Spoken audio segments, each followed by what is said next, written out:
Hello, and welcome to the Weekly Stuff Podcast with Jonathan Lack. And Sean Chapman.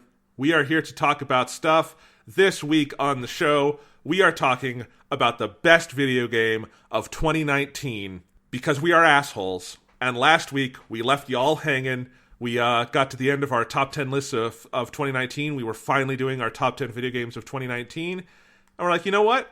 I think this number one game, it deserves its own episode. And that's what we are doing today, because Sean, our number one game of the year, why don't we say it together, is Sekiro. Shadows Die Twice. Yes, Sekiro Shadows Die Twice. That is the topic of today's episode. The game is almost a year old, but we have finally both played it. We have put a substantial amount of time into it, and better late than never, I think it is time Sekiro gets its own episode, because if ever a video game deserved its own episode, Sekiro deserves its own episode. Yes, it is a game that I have talked about a lot on this podcast, Jonathan, because we talked about it a lot when it came out. I talked about it a lot when I was sort of consoling you while you were in your early stages of playing Sekiro. I talked about it a lot I'll just go ahead and dive into it. One of my awards for Sekiro Shadows Die Twice is the 5th best game of the 2010s award, because it was the 5th best game of the decade on my decade list. So, it is the most obvious number one in the history of number ones on any list we've done this podcast, because I already talked about it in a podcast that came out before this. It would be very funny for this to be the 5th best game of the decade and not be the best game of the year it came out in, because there's nothing else that quite is up there. Yeah, Jonathan, it was another one of my awards that I give it is the most entertaining secondhand video game experience of the year for witnessing your circuitous journey through Sekiro, because it has been a big thing for you this year. It is. Now, we'll get into it in just a second. I'm thinking for the listeners coming back after last week, should we give them a quick recap of where we were on the top 10 list? Sure, yes. So my number 10, so this was our top 10 before we very cruelly left off after number 2. My number 10 was Tetris 99. My number 10 was Death Stranding. My number 9 was Shovel Knight, King of Cards. And my number 9 was Year 2 of Dragon Ball Legends. My number 8 was Fire Emblem, Three Houses. My number 8 was Call of Duty Modern Warfare. My number 7 was Star Wars Jedi, Fallen Order. And my number 7 was also Star Wars Jedi Fallen Order. My number 6 was Metal Wolf Chaos XD. I still can't fucking believe you. Yeah. My number 6 is Control, an actual video game. My number 5 is Astral Chain. My number 5 is Dragon Quest Builders 2. My number 4 is Pokemon Shield. And my number 4 is Devil May Cry 5. My number 3 was Bloodstained, Ritual of the Night. And my number 3 is Judgment. My number 2 is Dragon Quest Builders 2. And my number 2 is Outer Wilds. All right, now that we're all caught up, yes, Sean, I am happy to accept. Do I get the award for most circuitous journey, or is it for Sekiro? Both. I think you both get the trophy. Okay. You are a team. Okay. It's a team event. I think that's good. I will accept it on behalf of Sekiro, because Hidetaka Miyazaki is not here to accept the award. So here, I will take it through the screen from you. Thank you very much, Sean. It's a hell of a trophy you've got here. It's just Sekiro's severed arm. Not the robot prosthetic. It's the flesh and blood severed arm. Yeah, it's Sekiro's severed arm, and then it's just like a character of your face with a puzzled look, like trying to figure out what to do. So, do we want to start by telling the people about my circuitous journey through Sekiro Shadows Die Twice? Yeah, because everybody knows how I feel about this game. I talked about it for like 20 minutes or whatever in a podcast that released not that long ago for the end of the decade. It's very good. It's one of my favorite games ever. It's one of the best games of the past 10 years. It's the best game of this year. This year being 2019, because we're recording this podcast very late. And it's just so fucking good, and it's great, and it's amazing for a lot of reasons that we'll continue to talk about, and I will say again on this podcast. But I don't know how you feel about it, other than it took you like 7 months or something to beat Genichiro. I don't know. Yes. So let's back up. Sekiro, if you haven't been following, is the latest game from FromSoftware, the people most famous for Dark Souls and Bloodborne.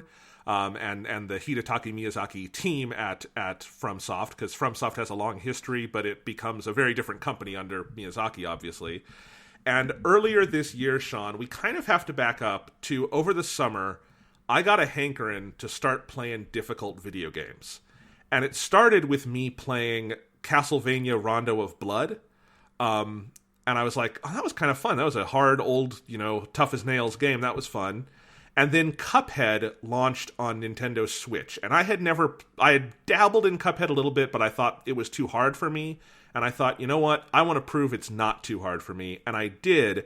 And I wound up loving Cuphead, and I beat everything in the game. And I adored that game. And I'm like, okay, maybe I can bite off some more. And at that point, it was summer. And I didn't have a job because I couldn't find a summer job. And I was falling into credit card debt. And I thought, how can I escape this? And I bought Dark Souls Remastered on the Switch because at the time I was staying for the summer at my parents' house. Not the whole summer, but I was there for a couple weeks. And I just had my Switch on me. And so I bought Dark Souls. And I fell in love with Dark Souls. You can go hear the whole story of that because it did take me a little while on that too. As I think Dark Souls is meant to. Dark Souls is not a game you are meant to fall in love with in the Undead Asylum, I think it's fair to say. So I had to get past the fucking the gargoyles, those goddamn bell gargoyles. But I did it, and then Dark Souls is one of my favorite games of all time. Maybe like number one, depending on how I feel. And then at that point, Sean, you had been talking up Sekiro, which is their new ninja. It's got samurai elements, but he is a shinobi. He's a ninja. And you were talking it up, and I thought, okay, well, I'm into FromSoft now. I should play Sekiro. So I bought Sekiro, and I started playing it, and it was amazing. And I should say, pretty much right off the bat, Sekiro, even when I was bad at it and couldn't beat it, was, I thought, the best game of the year, and it continued even through games I played to completion, because nothing else wowed me like Sekiro does. I have not played Dark Souls 3 and Bloodborne, those kind of in-between steps, but like just the jump in like production values and how they have approached storytelling and the graphical jump that FromSoft made and the specific choices they make with Sekiro, it is impressive right off the bat. Mm-hmm. But yes, it is a very tough game. I will say right off the bat, Sekiro is the hardest game I've ever played to completion. There is no contest. I think it makes parts of Dark Souls that I found tough at the time look like a walk in the fucking park. Sekiro is brutally difficult, and we can get into the reasons why later, because I am very much on team Sekiro is harder than Dark Souls. I know there's an argument about that, but I don't really understand the other side of the argument. Yeah, I would have to sit and think a little bit about whether or not it's the hardest game I've ever beaten, but it's like top 2 or 3. Like maybe Ninja Gaiden on the original Xbox. That game was also fucking hard. Although some of that was just because it was also, there was some cheap shit in that game. But yeah, Sekiro, I think, is unquestionably significantly more difficult than Dark Souls. In anything in Dark Souls, other than like some of like the secret like extra challenges, like the secret boss in Dark Souls 3, I don't think anything in any Dark Souls game touches fucking most of the hard shit in Sekiro. Yeah, because Sekiro is this game that, if Dark Souls had to reteach you how to play a game, Sekiro has to unteach you Dark Souls and then reteach you again, which is part of what makes it, I think, such an amazing masterpiece. But it is very hard, and so at the time, I just kept hitting walls, one of which was Madame Butterfly down in the Hirata estate, and Madame Butterfly is where one of my two DualShock 4s was sacrificed in the line of duty. It hit a wall, and the triggers shattered, and the button that specifically broke is L1, which is the posture button. Which was like, I felt very symbolic for what Sekiro is. The button that is, it's the most important button in the game, right, Sean? Oh, yes. No, it is 100%. It is like you breaking L1 is basically like, at the same time, fucking Sekiro's fucking sword in the game should have just shattered and like broken his feet. Like, this is basically what you just did.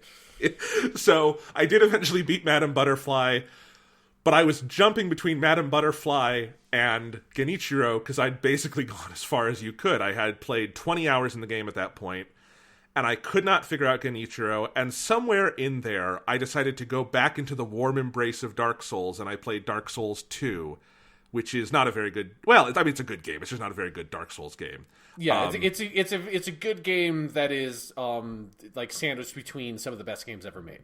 That's a great way to put it, yeah. Like, I don't want to, like, go out there and pretend like Dark Souls 2 is bad. I know it's not Sonic 06 or anything. But yeah, it's probably easier than Sonic 06, honestly. But for all the wrong reasons. Sonic 06 might be the hardest game I've ever beaten, now that I think about it. Because, Sekiro's hard, but the floor doesn't just disappear underneath you. Yes. Oh, man. But anyway, yeah. So I played Dark Souls 2. I kept trying to go back to Sekiro, and eventually I just kind of admitted defeat. I think it was at the point where Fire Emblem Three Houses came out, was like, I started playing that, and I kind of was like... And it was sad, because I felt dispirited. You can probably hear it on an old episode of the podcast, where I just felt like I wasn't good enough. And you, Sean, very kindly, and I don't think you were just patronizing me, you were really trying to encourage me. You said, Jonathan, you can beat this game. I don't think like you're that bad a player. You can do it. And you were right, because I think I had not, because what I thought, well, let me back up. So every FromSoft Miyazaki game has the pay your toll boss, right? It has the Bell Gargoyles is the one in Dark Souls 1, which is like, you are not getting past this point if you can't prove you understand the game.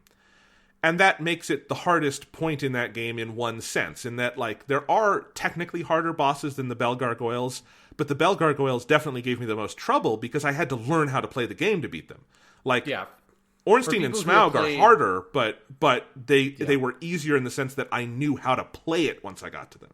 Yeah, for people who played Bloodborne but not necessarily played Dark Souls, it would be Father Gascoigne is the boss in Bloodborne. That is the clear, like, if you have not learned some of the shit around, like, the gun parry mechanics and stuff in that game, he's like the second or third boss. That boss is like basically impossible to beat if you don't really know what you're doing. And I kind of thought I had already gotten past that point because Genichiro comes much later in Sekiro than those bosses come in the other FromSoft games. There's a much longer lead up to him. You feel like you're deeper into the game. And so I didn't have that same feeling, but I also realized on my second playthrough, which we'll talk about in a little bit, I really hadn't internalized and learned it enough. And so I think that's what it was, because all the things you were saying to me, Sean, about, like, Genichiro isn't as hard as you think he is, you need to know kind of this, this, and this, I kind of thought, oh, but, you know, I guess I'm just bad at it. But I was wrong, because what happened is, in preparation for... I always, Sekiro was in the back of my mind as, like, I have to go back and finish it. So when I got back from Japan, my Japan trip, I was kind of encouraged. Like, that Japan trip really gave me a kick in the pants for this, because it reminded me of, like, Sekiro's art design is so evocative of all these places I saw, especially in Kyoto, like ancient Japan places, that when I got back, I really wanted to play it again. And so I decided when I got back to Iowa and I had my PS4 again, I was like, okay, I think the best thing for me to do is start a fresh playthrough. Maybe not play through all the way to Genichiro that way and do everything, but, like, just try to re-ingratiate myself. And that's what I did. So I started at ground zero again. I started playing the game. I'm having fun. And I also started focusing on things like the parry mechanics and posture more. And I really, like, I spent more time training with the undead dude. And I spent more time, like, focusing on certain upgrades and, like, thinking about the game. And I started to get it. Like, I got to the point where, you know, the random guys who, you know, kind of patrol the areas, I could just run up to them, hit once, let them hit back, parry, parry, parry, stab, you know, and you're done. And I'm like, okay, I'm starting to get this. And some of the bosses who kicked my ass the first time were not kicking my ass anymore. Like, I pretty much knew how to do it. Like, I got to Genichiro in my first playthrough at like 16 hours. I got to him in 8 hours, you know? It's like I cut my time in half. I really knew what I was doing. The one thing I did not redo on that playthrough is Madame Butterfly. I had too much PTSD from it, and I'm like, you know what? I've already proven myself. But I did, once I got back up to Genichiro, I felt like I got up to Genichiro, I ran up to the roof, I started the fight, I lost, but in losing, I just had this feeling of, like, I can do this. I see it. It's like I saw the Matrix. It's like I saw the code, and I'm like, I know what it means. And it didn't mean I could master it that second, but I knew what I was doing. And so at that point, I went back to my original save file, because I had more stuff unlocked. I'd beaten Madame Butterfly. I had more health and stuff like that. So I went back to my original save file, picked up from there. I did have to grind a little bit, because there's the Ichimonji, the one where you go overhead and just... I love that move where you go smack down on people. I had unlocked that on my second file, but not on my first. So I did go grind for like half an hour to make sure I had Ichimonji, because I really liked that. And I think I wound up using that in Genichiro. It actually came in handy for one part of him. It's definitely one of the best moves in the game, especially once you get the double Ichimonji. Yes. Yeah. Double Ichimonji helped me a lot in the final fight of the game. But yes, so I had Ichimonji, I had that, and then one day I think it was a Saturday because I had the day off. This is the only way this would have worked. Is I sat down in the morning, like I had a little bit of breakfast. I sat down at my TV, and I'm like, I'm not getting up until I beat Genichiro. It took about 3 hours, but I did it. I beat Genichiro. I felt so happy, and it really had this sense of like, I'm all powerful, you know? Because nothing in the game quite challenged me to that level, as evidenced by the fact that I'm sitting here 2 weeks later, not 7 months later. Like, Ishin the Sword Saint is the hardest thing in, like, any game I've ever done, but he paradoxically did not give me as much trouble as Genichiro, because I knew the game. I spoke the language, you know? And that was kind of my arc, and I kind of soared through the second half of that game, which saying second half isn't even right, because Genichiro is like a third of the game. My final play clock, I think, was 47 hours when I beat Ishin, and then you add on the 10 hours of my second play file, and that's 57, so around 60 hours to fully, for all of my play of Sekiro, without a New Game Plus or anything. It didn't even feel that long, because there's just so much, like that second half of the game, just there's so many areas, and there's so many things to do, and it opens up so much in so many interesting ways. And I, as much as I had loved the game up to Genichiro, I hadn't even seen what makes Sekiro so truly special. And it is a truly special game in every way imaginable. And where it really does start and end is with just the best action combat I've ever seen in anything. The game that is, I think, even better than a Dark Souls, the best at teaching you how to play it, because it is going for such a weird, specific thing. But when it locks in in a way I've never felt in a video game. It really does feel like learning a language or learning a piece of music, because once you learn it, it just experientially is a different thing, and that is wild. Yeah, absolutely. Like, I remember, like, one of my favorite podcast moments, I don't know if it's a great podcast to listen to, but it was a really fun one to record, was the, like, 40-minute, like, therapy session where you were just stuck at Genichiro, and I had to give you the pep talk of like, no, you can do this, Jonathan. Like, the game is not impossible. It's not as hard as you think it is. Here's maybe some tips to help you out. I remember we had the conversation on that podcast about that this is the Father Gascoigne, this is the Bell Gargoyles, this is like the hurdle you have to overcome early in the game to understand it and like kind of really get it. And you're like, no, but those are like super early, and this is like halfway through the game. And Genichiro does take longer to get to Genichiro. He's deeper in the game relatively than Father Gascoigne or Bell Gargoyles. But I was like, Jonathan, it's not. You are not halfway through the game. You're not as far into the game as you think it is. As you think you are. You've spent a lot of time on the game because you've died a lot and it's fucking hard. But yeah, it was this just moment of like, please, Jonathan, you don't know. There's most of this game is still in front of you, which is an intentional, I feel like, trick on Miyazaki's part, because getting to Genichiro does feel like you've made significant progress, because you start the game, your goal is being to get to Ashina Castle and rescue Kuro, and like that is what that is, and the game does make a significant shift after that, but the game just gets so much bigger than you could imagine, you know? Yeah. Mm-hmm. It's something else. There is so much to break down in this fucking game, Sean. Where would you like to start now that we've talked about I've accepted my award? Yes. I guess just to I'll give it another award, which is the Akira Kurosawa Presents Best Action Award. This a couple years ago went to Neo. And I think it's only fitting that it now goes to Sekiro, which is the other Samurai Dark Souls game, basically. This is the thing with me for Sekiro. I mean, everything else about Sekiro is amazing. The level design is amazing. The art design is gorgeous. The music is fucking fantastic. It even has, I think, a really effective story, like great character design, all that kind of stuff. Monster design. The voice acting, oh my god. Yes, yeah. There's not a huge amount of it, but what is there is very good. Particularly the actor who plays Ishin. I just adore his fucking performance. It's so good. It's one of my favorite, like, old, like, samurai feudal lord performances, which is a good, like, subgenre of Japanese vocal performance. I also have to give a shout out to the guy who plays Genichiro. I'm trying to find his name. He is also, I mean, he's in a ton of stuff, but he's Seto Kaiba in Yu-Gi-Oh!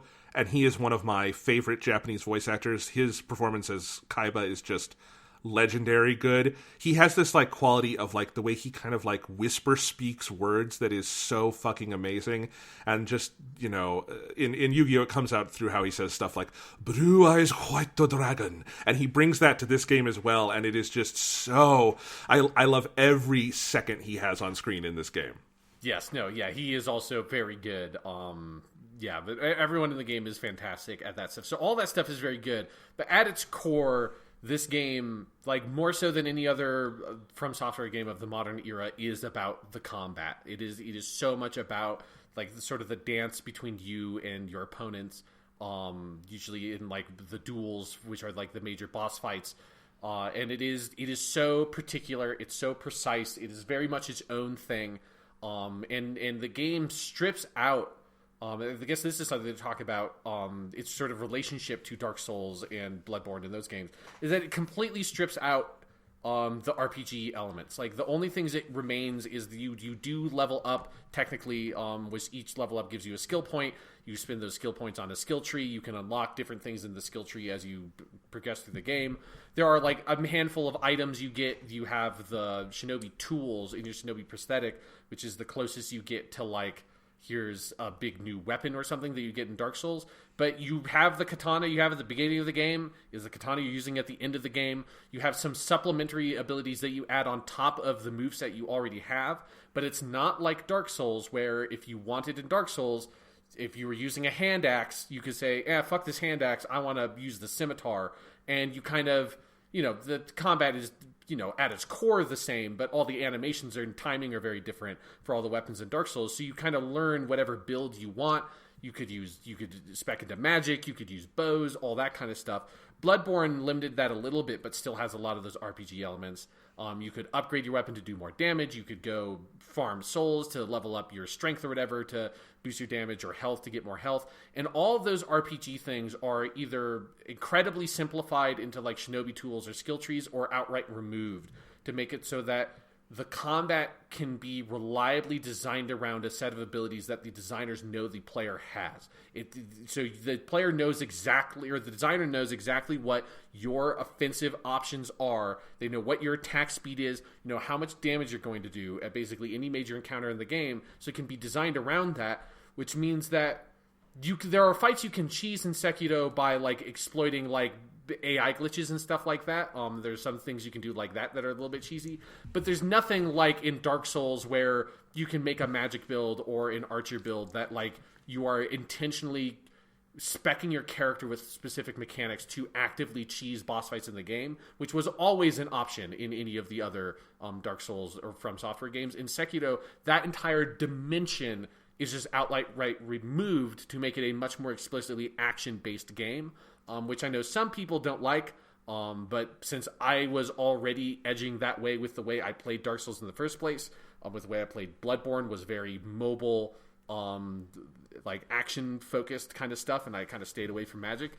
They basically just made a Dark Souls game for me, but I get why some people didn't like it, but I feel like it gives this game such a razor-sharp focus that is one of the main reasons why the action gets to be as refined as it is that it doesn't have to accommodate for the incredible range of options that would have been available to you if it was more of an RPG. Yeah, and I want to say, like, I love that about Dark Souls. I Yes. love the openness, and it's so much part of the fun and community of that game, and, like, I just have fond memories with my playthrough of Dark Souls of, like, you know, sometimes I would just completely sort of rebuild myself for a fight and try something totally new. Like, I used an axe for most of that game, an axe and a crossbow.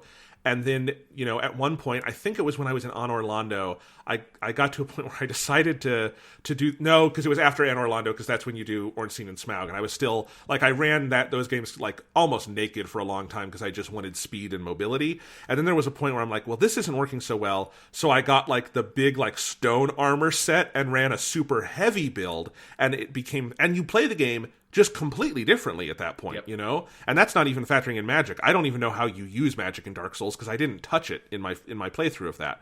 And that's part of the fun is like experimenting. Sekiro, that fun is not in this game, but what it has in replacement of that and what makes it so special and unique and different is that it forces you to just confront the actual combat system that is in front of you. And as you say, Sean, it makes these boss fights and encounters that are incredibly focused because, as you say, they know what you have, which also means that what you're learning to do is a lot more focused and specific. And the feeling of accomplishment, like every FromSoft game has this feeling of accomplishment that's very high and very rewarding. I think of it as the exhale. Like you can judge a FromSoft boss by how hard you at the end of the fight, right? Like how hard you just let your breath out. And Sekiro, to me, has the hardest exhales, at least of the ones I've played, because what you're doing is it's like you're mastering a piece of music or something. It's like you have to hit all the notes rather than in Dark Souls sometimes. Even it doesn't have to be cheesing it, but maybe you just play a different instrument, you know? It's like, no, you have this instrument, and this instrument is creating a massive fucking bloodbath with a katana, and you're going to get really good at it. And you feel like you've gotten really, really good, and it's fucking magical. Absolutely. So this game is a lot more fresh for you because I haven't played it since like June or whatever when I did my second playthrough. So why don't we go through some of like the areas and encounters and stuff that really stand out to you and kind of talk through some of that stuff so we can dig into some of the specifics of the game, because there are lots of great big moments and ridiculous shit that happens that's really cool in this game. Oh, it's wild. And I think, like, just we can't overstate enough at the top of this episode or this discussion just how good the art direction is in Sekiro.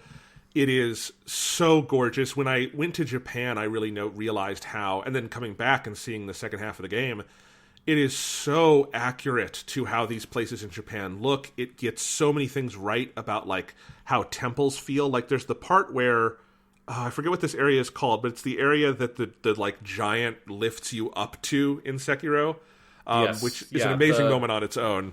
I think it's the Minamoto temple or whatever. Yeah. It's the like one in the sky, and you go through some of those, and it's where all the like the Buddhists are who you fight, and that's kind of funny. But you go through this one temple, and I was playing that part with my headphones on, and I realized, do you remember on the Japan episode of the podcast, Sean, I told you about at Matsumoto Castle, I learned about like the floors squeak in a certain way because of the way the nails are put in and how over time the nails in the wood start making a squeak when enough weight is put on it. At Matsumoto Castle, it was really noticeable because there's hundreds of people in there moving on the wood, and it sounded like birds chirping. In Sekiro, it's usually just you running around, but that chirp is in the game. And it's at, like, the right frequency for one shinobi who's kind of light of feet running around. And there's, like, that attention to detail everywhere. When you see, like, the interior of a temple and you have, like, the Buddhist statue, it's so true to source. It's like when you smell something and a memory kind of comes in. Sekiro was like that for me after I went to Japan, where I'm like, so much of it is like, oh my god, this makes me remember this place I was in this place. But even if you haven't been to Japan, it is so beautiful and evocative, and of course there are places that go into a realm of much purer fantasy, or in some cases, abject gothic horror, which Miyazaki likes to do, and it is stunning throughout. And it's kind of funny, like the first stretch of the game, like everything in the Ashina Castle outskirts and in the castle itself and the Hirata estate is very sober relatively. Like it is just a big, like, magistral estate. And that part's really cool, but you have no idea what you're in for in that second half when you start going to some really crazy places.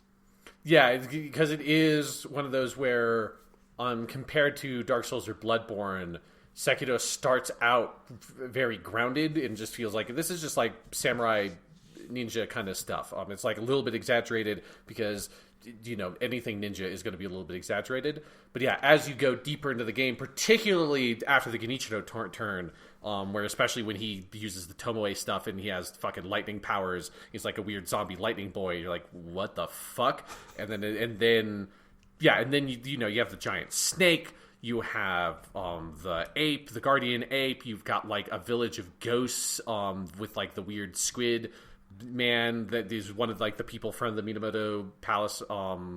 And yeah, then eventually you go there. You fight basically Shenron from Dragon Ball. And that's a cool moment.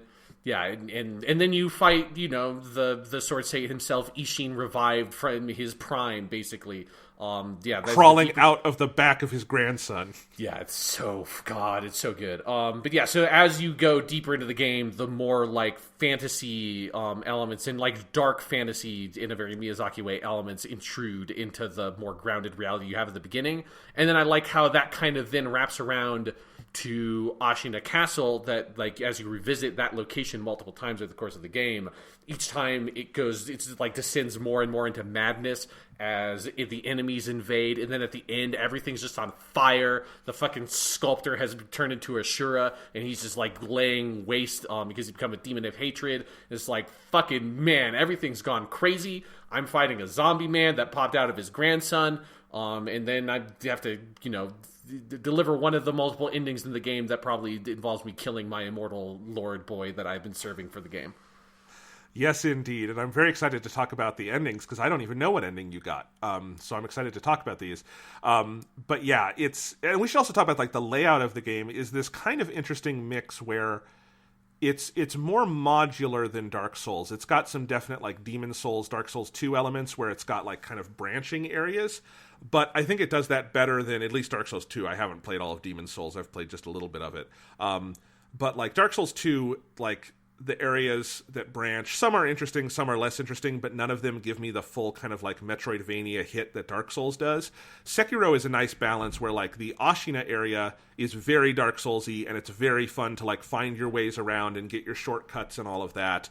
And then some of the places that branch out are also, it's kind of like Metroid Prime 3 or Jedi Fallen Order in this way, where it's like small sort of like Metroid boxes where you have areas that are really fun to explore and get to know and learn and master, and they're not necessarily all interconnected. Like you cannot walk through all of Sekiro the way you can Dark Souls, but I think it does a really good job at balancing that, where yes, the combat is the main attraction here, but exploring the worlds and getting to know the areas and feeling like you've sort of mastered the layout of places is also one of the prime pleasures of this game for me.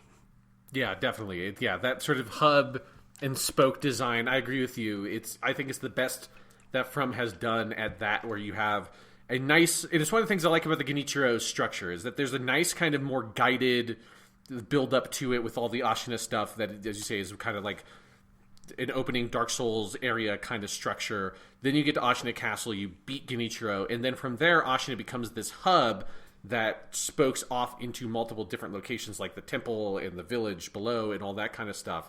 And in fact, actually, a lot of those are places you can technically go to before you killed Genichiro. Like, the game definitely funnels you towards Genichiro, but if you want, you can say, like, yeah, fuck it, I want to go to the fucking Sennoji Temple or whatever it's called and go do some shit over there. And if you do that, there are some subtle things that are different.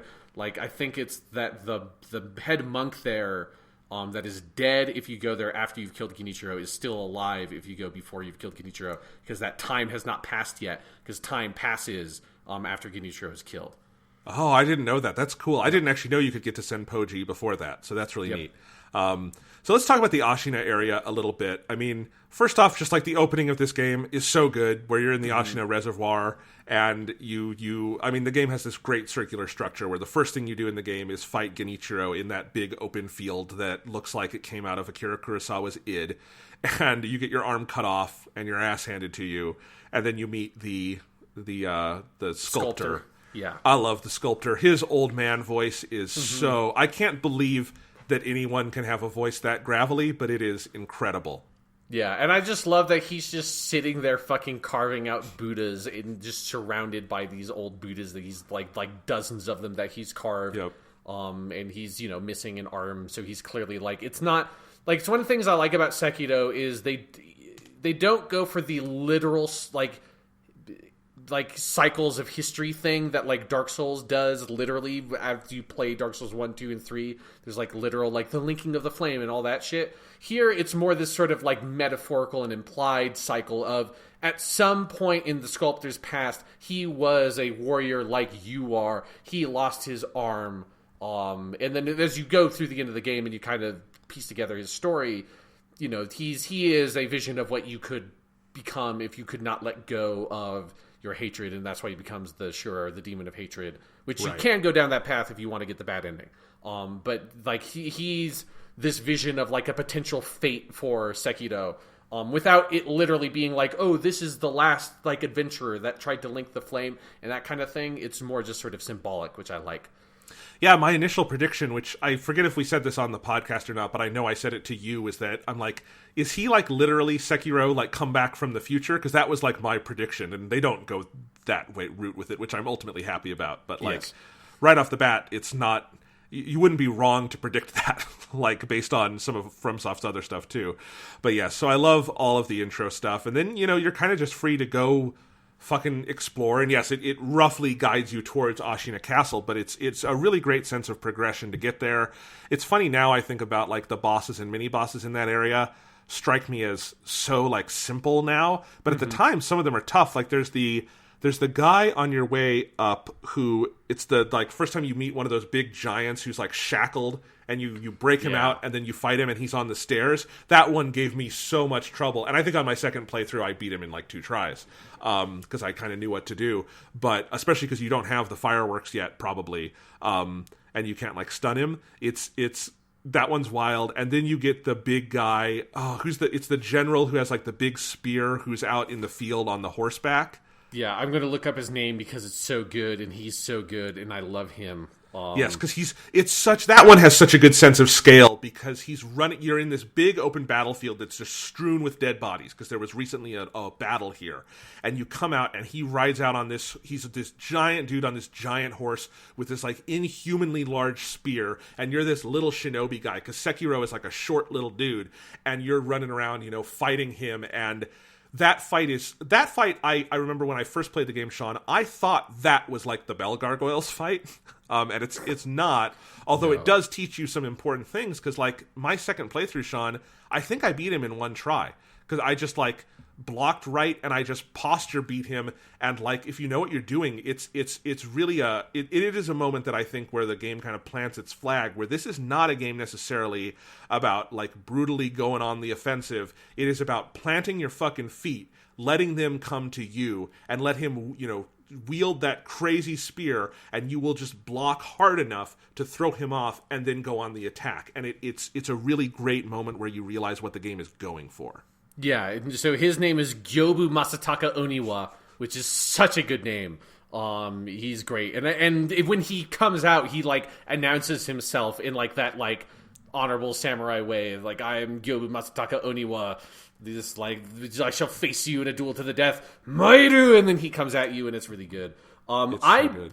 I beat Gyobu Masataka Oniwa on my first try, not because I'm some sort of like miracle Dark Souls player, but because I was extremely stubborn, because I had gone to the Hirata estate before I encountered him, and the first boss I fought and beat in this game, like proper boss, was Lady Butterfly. It took me forever. I just sat there stubborn. I was just like, you fucking motherfucker, I'm going to kill you, you crazy old lady. The moment I realized that Lady Butterfly had a second phase was I basically had a goddamn heart attack. Like, you gotta be shitting me, this old lady's got another health bar. But yeah, so I beat Lady Butterfly first, and then I was like, oh my god, that was so hard. Like, wait, was that an optional boss? God damn it. And then I ran into Gyobu Masataka Oniwa, and compared to Lady Butterfly, that dude's a chump. Like, that guy's nothing. He's by far the easiest boss in the game. Like, he's barely harder than one of the, like, random mini bosses you run into. Yes, no, I mean, agreed, but, like, if you play it like a normal person... Yes. I just didn't realize that... I thought there were 2 paths that you could go down that would eventually intersect, and I didn't realize, this is just the end of the Hirata estate, and it's technically optional, I think. I don't think you ever have to beat Lady Butterfly, as I was like, oh, shit. Like, I probably... Because then I went and fought Gyobu Masataka Oniwa, I was like, oh, this guy's very easy. Oh, shit. I probably should have given up, but I was too stubborn, and if I had just gone this, I would have been more powerful when I actually fought Lady Butterfly. Yeah, because you can get to Gyobu like in half an hour if you want. I mean, he's very close to the front of the game. But the game does have a weird structure up front, and I'm not sure. I wonder if they like could have rejiggered this a little better. But I also kind of like the oddity of it, that you can unlock that Hirata estate in like 10 minutes, and it's very hard. It's not really the place you should start with because it's very challenging early in the game. Like, it becomes easier later on. But you basically have this memory you can go into, and it's important story-wise because it gives you a lot of the context between Sekiro and Kuro-sama. But you don't have, you're right, you don't ever have to do it. And you can kind of like go in and kind of pick away at it if you want, because you can always like get to you can always get to an idol and then kind of come back out.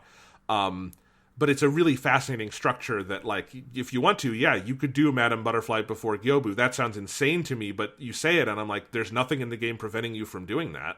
But yeah, Madame Butterfly is a motherfucker. That's a hard boss. She's very hard. Like, that's one of those that, like, she's very hard, and then on the second playthrough, I kind of cut through her very quickly. Especially her second phase scared the shit out of me the first time because she fires all those, like, weird spirit kind of projectiles at you. And then, so that was one of those, like, big moments for me in the game where I realized I was holding myself back tremendously because I was very rarely ever sprinting. Because in the back of my head, if you sprint in one of these games, you're draining your stamina. And in, like, a Dark Souls, you almost never want to sprint. It's almost, like, pointless because much better... You sprint for traversal, not for battles. Yeah, like, you're never going to sprint away from something. You'd rather dodge roll and get, like, the invincibility frames or something.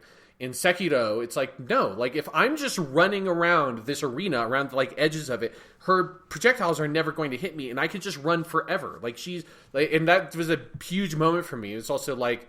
You know, that was a big part for my strategy for Kensei as well. Is like, sometimes you just, or Ishin, sometimes you have to just like run away and just run until you're in, like, try to dodge things and let your brain work and kind of comprehend what's going on and see the patterns before you just go in there and get slaughtered. And that was like, once I clicked there, I was like, oh, this phase is not actually that much hard. It's almost the same. She just has this one act, like 2 or extra attacks or something.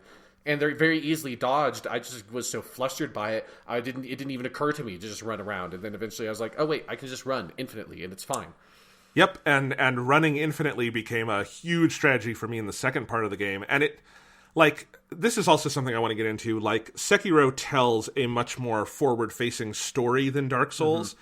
But it is also very good at all the things Dark Souls does of, like, embedding the story in the world and in character designs and stuff like that. Like, one of my favorite realizations of that is when you fight your Al, your father, on top of... It's where you fight Genichiro. Yeah. And that's, like, maybe the end of, like... If you split the game to, like, 3 acts, that would be, like, the end of Act 2, because that's also where the game branches. I haven't done the fights with, like, Emma and Ishin, but they show up there, right? If you side with... Okay.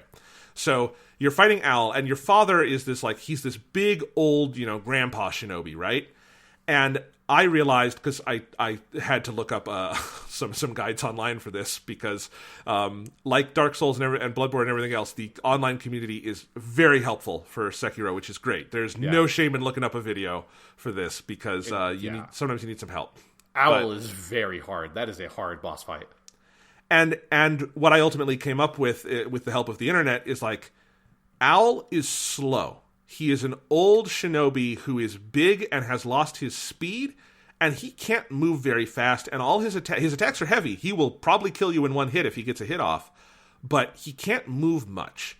You can move a lot. Sekiro is really fast. He has no stamina bar. Run to your heart's content. And what you can do, and the way I did this, is just I equipped my fastest attack, which is Whirlwind Slash, and just ran around that stage and kept it enough of a distance that he was always going to be doing his attack where he kind of tries to jump in and stab you, and his stab is so slow that once he does it, if you're running and you dodge it, you move in, you Whirlwind Slash, and you get a little chunk of his health down, and you can just keep doing that. And it's kind of like, I saw some people say that's like a cheese strategy. I don't think that's a cheese strategy. That feels kind of like part of this, like, the story of the game at that point is like, the key to that fight is you are fast and he is slow, and that's a huge part of it. Is like, your attacks don't do a lot of damage, his do, but you have speed, and ultimately that wins here. And it's that kind of thing, like, where a lot of the boss fights are good at imparting story and character through things like that, you know?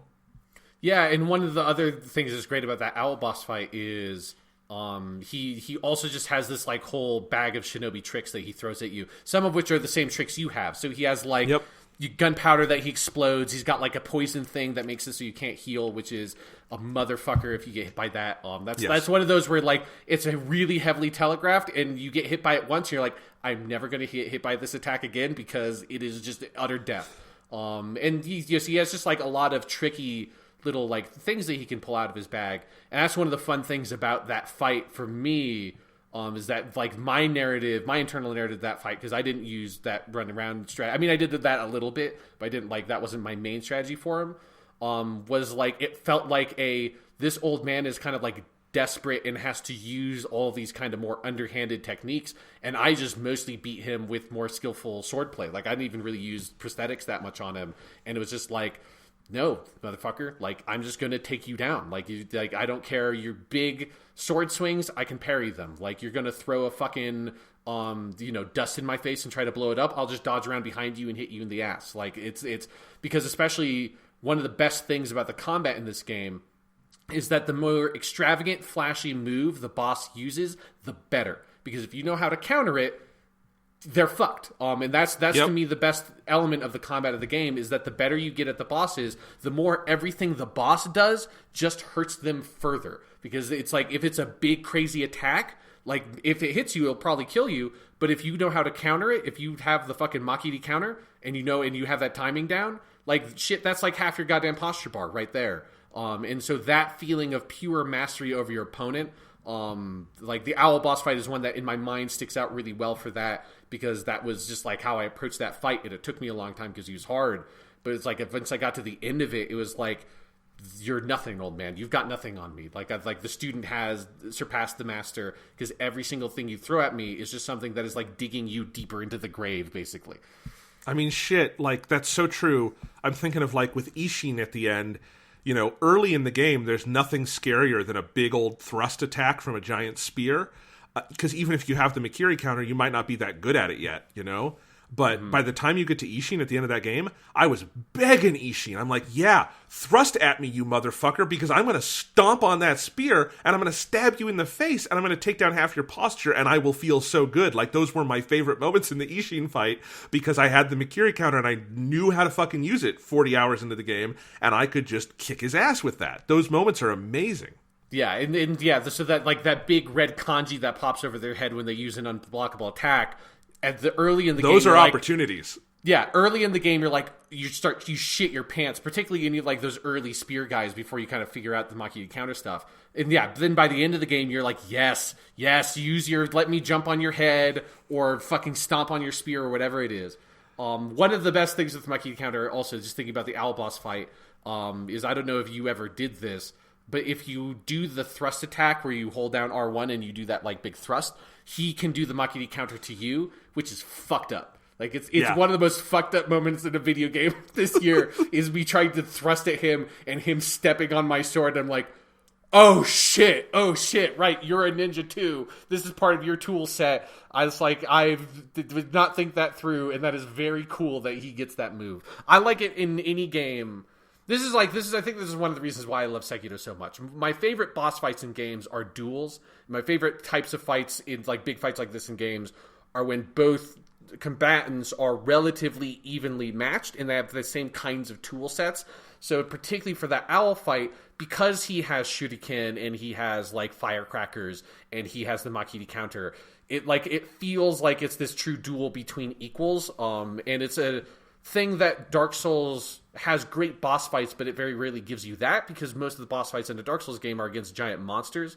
It's one of the reasons why the Artorias fight from the DLC is like for me the golden standard of Dark Souls fights, is because it has that quality of, here's just like two, for me, I was using a sword, so it's like two swordsmen enter an arena armored to the teeth, and they just go at each other and the best man wins, and it's not me trying to fight a like 3-story tall dragon. And that's like the feeling that Sekiro gave me each time, is like, walk into this fucking arena, it's you and me, old man, we've got our swords, we've got some shinobi shit, let's just go. And when you win, it's so satisfying because it feels like you won against like a real opponent, not you like put some monster down. And Sekiro has a couple of those fights which are great, but I think the monster type fights are great because there's only a few of them instead of the reverse, which is what Dark Souls is. Yeah, absolutely. Because I wouldn't change a thing about the balance in Dark Souls, because Dark Souls wouldn't be Dark Souls without, chopping away at a monster's feet as it's like way over you and you're like under its butt hoping it doesn't see you. Like that's part of the fun of Dark Souls. But like Sekiro, if Sekiro did something just like that, it wouldn't feel true to Sekiro.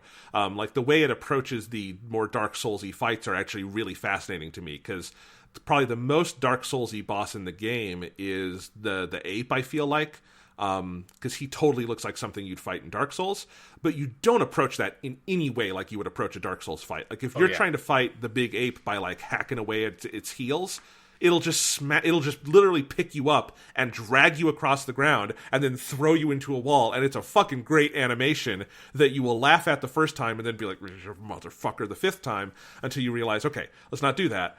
We want to bait it into attacks where we can just go toe-to-toe with it and do some counters and stab this motherfucker, It's great. Yeah. And obviously, Ishin is the best embodiment of all of that, but we'll get there.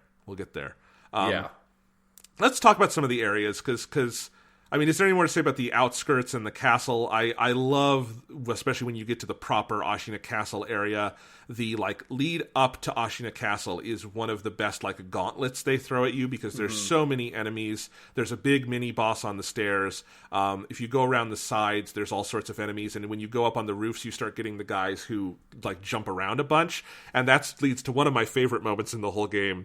It's like getting up to the roof of Ashina Castle is a hurdle. Like it'll probably take you a couple of tries to like figure out the whole area so you're good enough to get up there. And then you get up there and you kill the two like little ninja guys who are running around. You're like, oh, okay.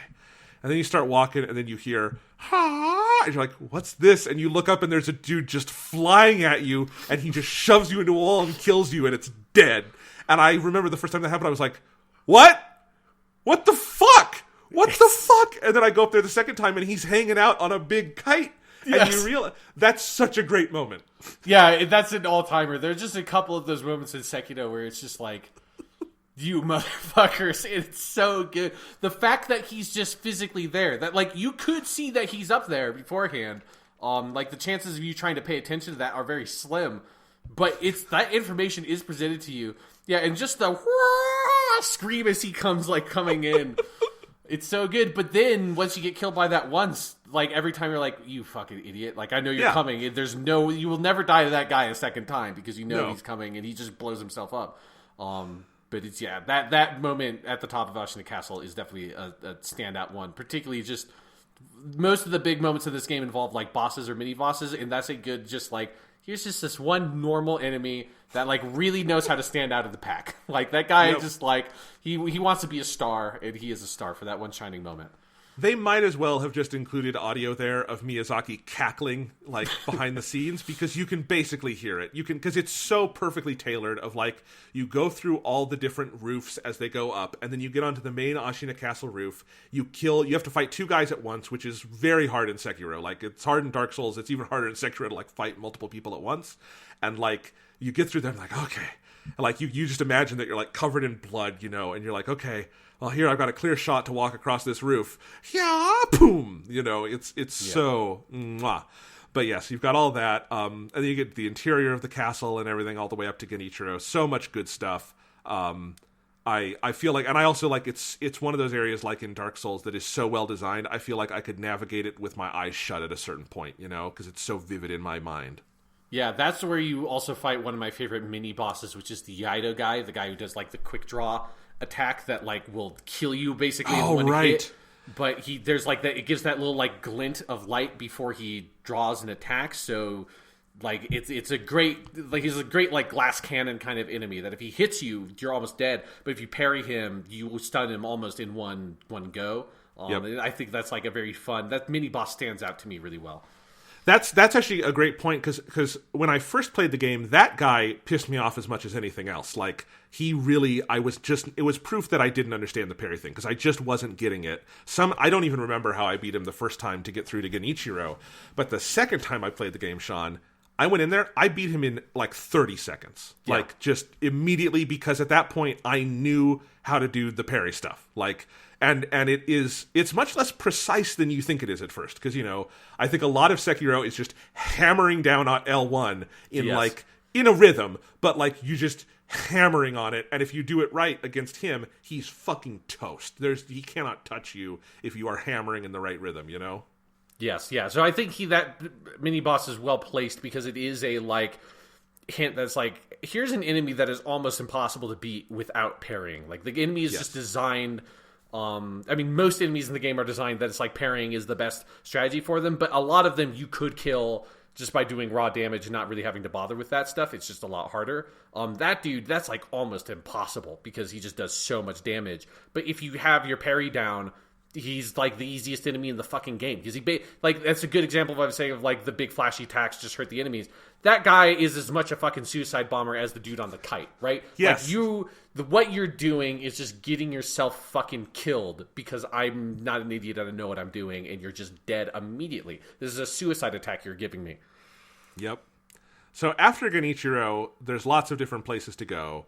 You kind of go beyond Ashina Castle and you get there's so many places. You get the whole sunken valley, which is cool. You get Senpoji, which is one of my favorite places in the whole game. You can go to the Ashina Depths eventually, and Mibu Village and all of that. And eventually the Celestial Palace and Fountainhead Palace. So these are all different areas in the game. Any that strike you like we should talk... Actually, you know what? I know what I want to do. Okay. Because the sunken valley you get a little preview of in the first half of the game, which is that on your way to the Ashina outskirts, you meet the giant snake. And the giant snake is one of the coolest things in this game. And if you are someone like me who has a phobia of snakes, like an actual like thinking about snakes freaks me out, it's not good for me.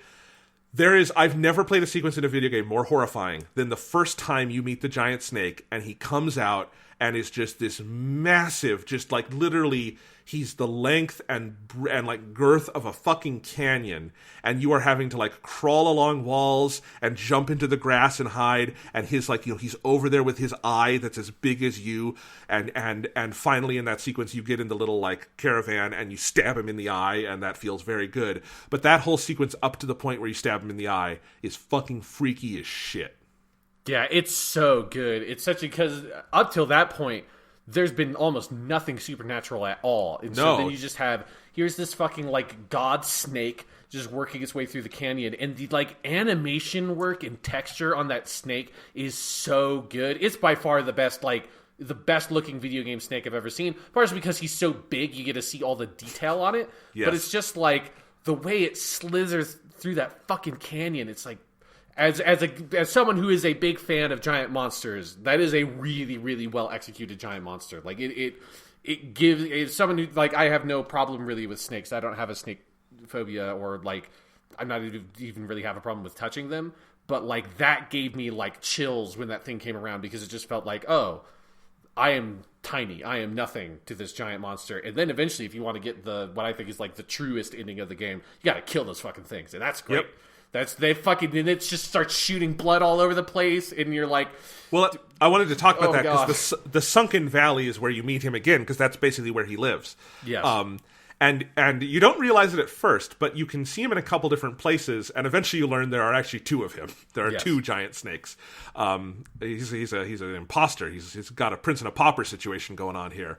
And like, because there's the first one where he comes back, and there's another, like, it's the closest FromSoft has ever gotten to Uncharted, is the second snake sequence where you're like running from him and you wind up like falling into the water and you're trying to swim away and all that.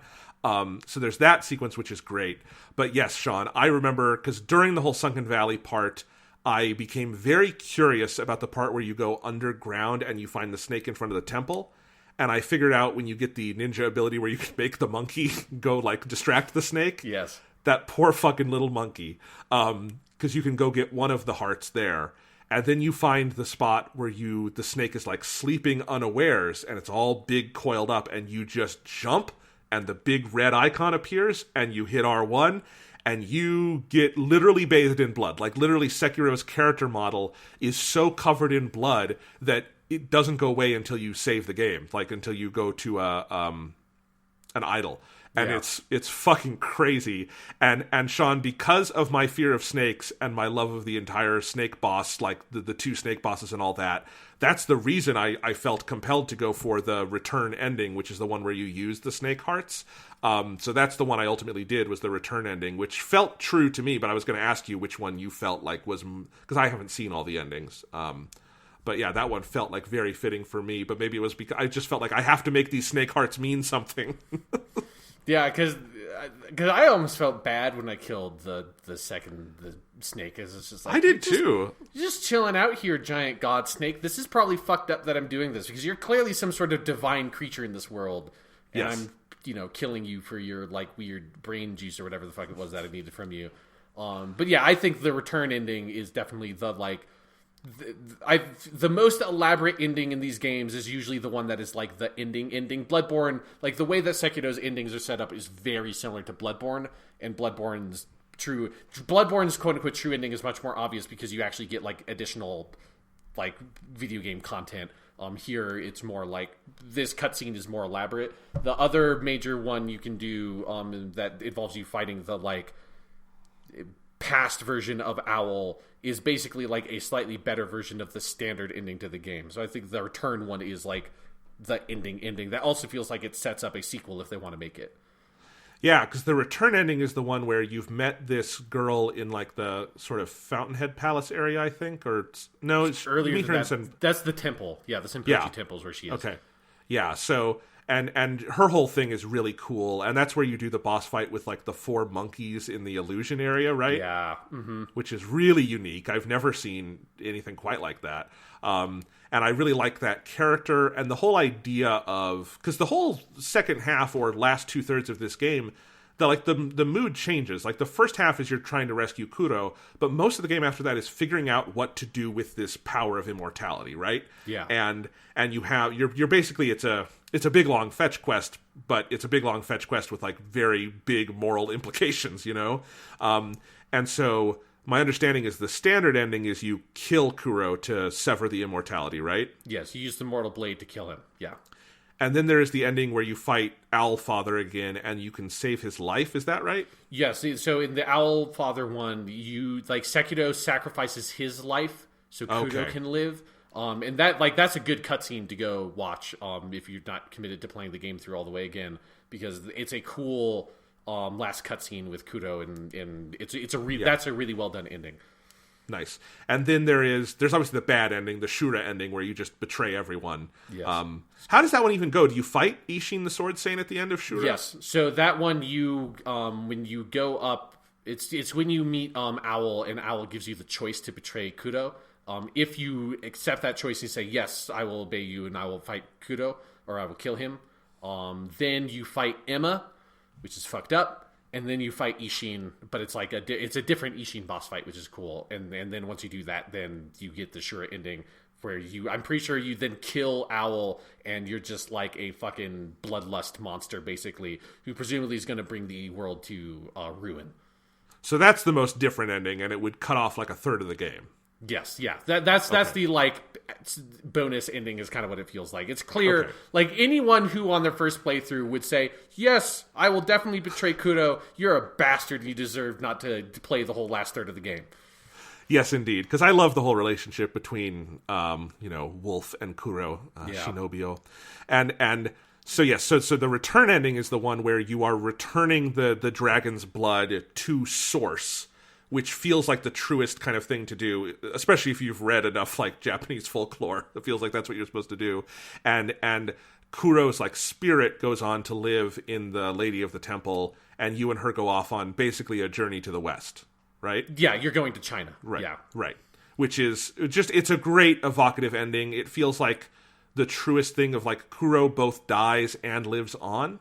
And I love, like, there's this whole thing where, like, Kuro is a child, but he does have this, like, divine nobility to him, so, like, him dying in that way feels very true. It's just, I was very satisfied with that ending, and going in, like, I had not spoiled myself, so I didn't know, like, which ending was considered truest, but I was like, I bet that one is considered truest, but, so I'm glad to go through them with you here. Yes. Yeah, so we were talking about the Sunken Valley. What other areas? We already talked about Senpoji a bit. Senpoji is fucking amazing. Yeah, I just love the whole tone of Senpoji and like the corrupted monks. I mean, not the corrupted monk that's in a different area. Yes, but all the monks of the temple that are basically like undead. There's some of them I think my favorite enemies to fight because I just like killing those motherfuckers. And that's the area where you get the mortal blade. That is one of the coolest things in the whole game, where now you can kill enemies that are immortal, and so you have all those like fucked up ones that have the giant centipede monsters. Because the whole premise of the game that I think is so cool is it is just you're seeing the consequences of people chasing after immortality. Which, like, the best version of immortality is the divine dragon blood that Kudo has, but even that's bad. Like, it's not a good... There's no such thing as good immortality. That's, like, the cleanest version of it, though. But then you have, you know, this, like, the whole thing of the temple where they basically created their own divine child that is kind of like Kudo, but, like, isn't, you know, it's kind of like they sort of manufactured her in some way. And then are using her to try to chase some sort of immortality, but it's so twisted and grotesque, and they're, you know, implanted with these weird, like, centipede creatures that you then rip out of their fucking heads and cut in half with the mortal blade, and they get vanquished. It's such a cool... Just, like, the tone of that and the concept of it is so interesting, and it's one of the reasons why I think Sekiro, for me, easily has my favorite story of any of these games, because I think it straddles that line really well between a lot of that stuff is not explicitly stated. It's just very evocative and is clear through the environment and the areas you're moving through. But there is enough like direct character interaction with Sekiro, the Divine Child, Kudo, Emma, the Sculptor, Ishin. All those characters have like conversations with each other, which is one of the only things in Dark Souls 2 that I really like that the other Dark Souls games don't do. Is Dark Souls 2 has a lot more of that stuff as well. I think Sekiro is like the best blend of those elements for me personally, as someone who's not going to watch like a 4-hour lore video to like get everything I can out of the Dark Souls story. Sekiro is like, this is my lane for these kinds of games, and I think it's so well pulled off. And the Senpoji Temple, I think, is the best area in terms of that stuff. Well, I definitely agree that it pulls it off really extraordinarily well, because like I said before, it doesn't sacrifice any of what FromSoftware is so good at in doing that. Like, it still has this world that is incredibly rich and doesn't spell things out for you and tells you story through environment. It just also has a pretty well-produced story layered on top of that, so it feels like the best of both worlds in a lot of ways. Yeah. In fact, you know, if I have any one criticism of the game, and I have very few, because I think this is as fucking close to a perfect game as I've ever seen, you have a lot of conversations, like with Kuro or Emma or things like that, that are like important to the story, and the way they're done is just the two character models standing there, and the dialogue goes on. I wish they had done something like I don't need fully produced cutscenes, because one, I don't think they're necessary, and two, I understand, you know, they've got to put the money somewhere. But I wish they had almost done something like in Persona, like have like an anime portrait up or something, just to like do it more like almost visual novel style for those moments, just to make it, because otherwise you're just kind of sitting and reading the bottom of the screen, and there's really nothing on screen to look at in those moments. I feel like they could have tightened that up somehow. But that's like my only criticism of the presentation. Yeah, I kind of agree. It just sort of feels like a holdover of how that stuff is always done. It would be nice if like maybe even just like the camera zooms in a little more, stuff like that, so you could just like see some like the facial expressions and stuff like that. That would be nice. Yeah. But ultimately a small problem. Yes, I agree with everything you said about Senpoji. Like, this is something the game, like I said earlier, where like you have these like spokes and these branching paths, and you get some really cool like feelings of like mastering an area. Senpoji is really good at that, because you go through and there's all these undead enemies. You're like, well, what do I do with these guys? You get the mortal blade, then you go back and you get this sense of excitement at like, I know how to like get through these guys and unlock this area now. And it's really great moments with that. The Ashina Depths are fucking crazy. That's where the game goes like full horror, where you have all the like ghosts down there, right? And you have to kill the... I felt very bad. The dude was just standing there like whistling, like the weird octopus dude. Well, I mean, he had like corrupted that entire village and was like creating this ghostly illusion. Like, as soon as... That's true. Yeah, so that's one of those things that I think is fun about the like implication there It's been a while since I played the game, so my memory's a little bit rusty. But because so like the Fountainhead Palace or the Minamoto Estate, which is the sort of like more like spiritual place you visit in the clouds that you're taken there by a giant man made out of straw, because this game gets fucking nuts near the end. So good. You encounter a lot of those weird sort of like weird octopusy looking priest kind of guys. They're wearing like I think it's like Heian period, like old imperial Japan kind of get up. There's like a lot of stuff because the game itself is set sometimes during the Warring States period, so they're like from like a couple hundred years previous to that based on their fashion, if I remember my Japanese history correctly. So the implication is that at some point one of them either came back down, or there's one of the side quests in the game is you have one of those guys locked up in there that wants like the divine dragon water that is in the Fountainhead Palace, and if you give it to him and you go back later, that guy turns into one of them. So presumably at some point either one of those things got there, or as part of the ritual they're doing, because that's where you get access to going up to the Fountainhead Palace, as part of like one of their like marriage ritual or whatever the fuck it was, someone drank that divine dragon water, became this sort of corrupted. They look like the corrupted scholars in Bloodborne. So he's not a corrupted scholar, but he's like a corrupted royal, basically. And then he used his like powers to take control of this whole village and turn it into this like literal ghost town, which is one of the more evocative areas. Because then once you kill him, the fog lifts and all the spectral enemies disappear, and you can just traverse that area normally, which is very cool. Yeah, it becomes like a new area that you've already gone over, which this game does very well in a couple ways. Yeah. So yeah, that part's really cool. And then yes, Fountainhead Palace, and that's where you get so you have Corrupted Monk Part 1 in Mibu Village, he's a 1 health bar boss, and he's tough, but pretty manageable. Yeah. And then Corrupted Monk Part 2 is a bitch, and that one took me a while. That's one where like you have to be good at parrying, but his attacks are also really heavy, so then your stamina bar, not your stamina bar, your posture bar, like also becomes a consideration, which in some boss fights you don't ever have to worry about.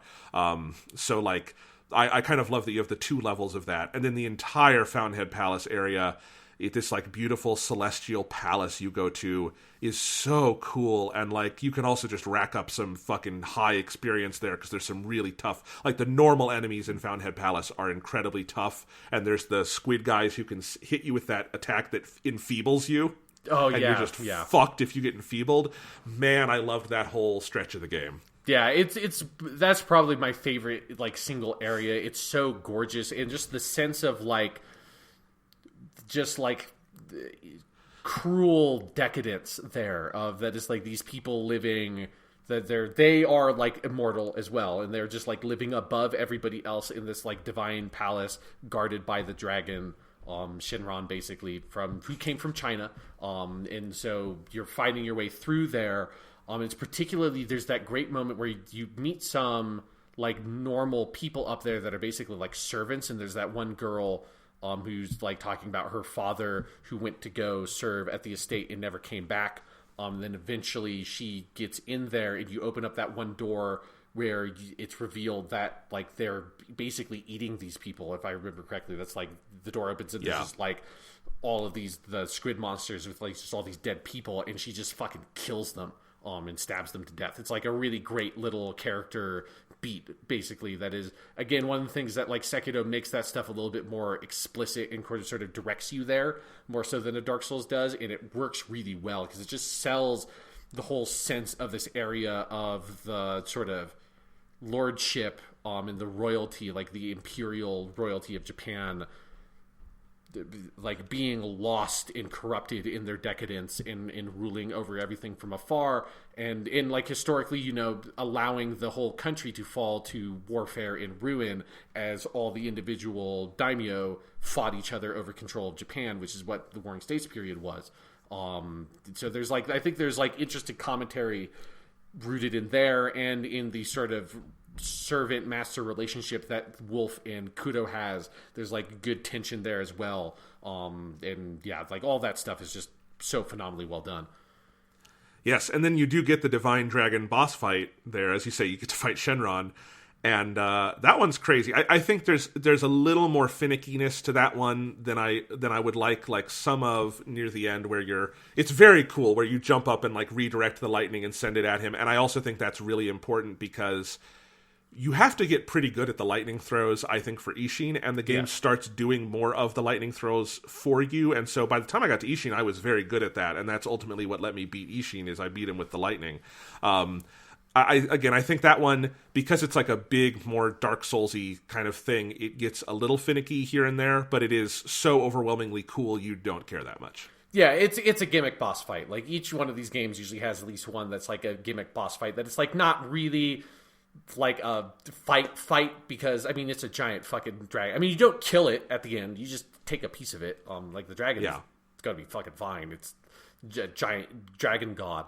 But it is definitely a boss fight for the spectacle, and it is some good fucking spectacle. Like, it is cool, like, leaping up and grappling hooking between all the different trees and then shooting the lightning back at that fucking dragon motherfucker. It's very good. Yes, absolutely. And then, between all of these areas, you have Ashina Castle has a couple different phases.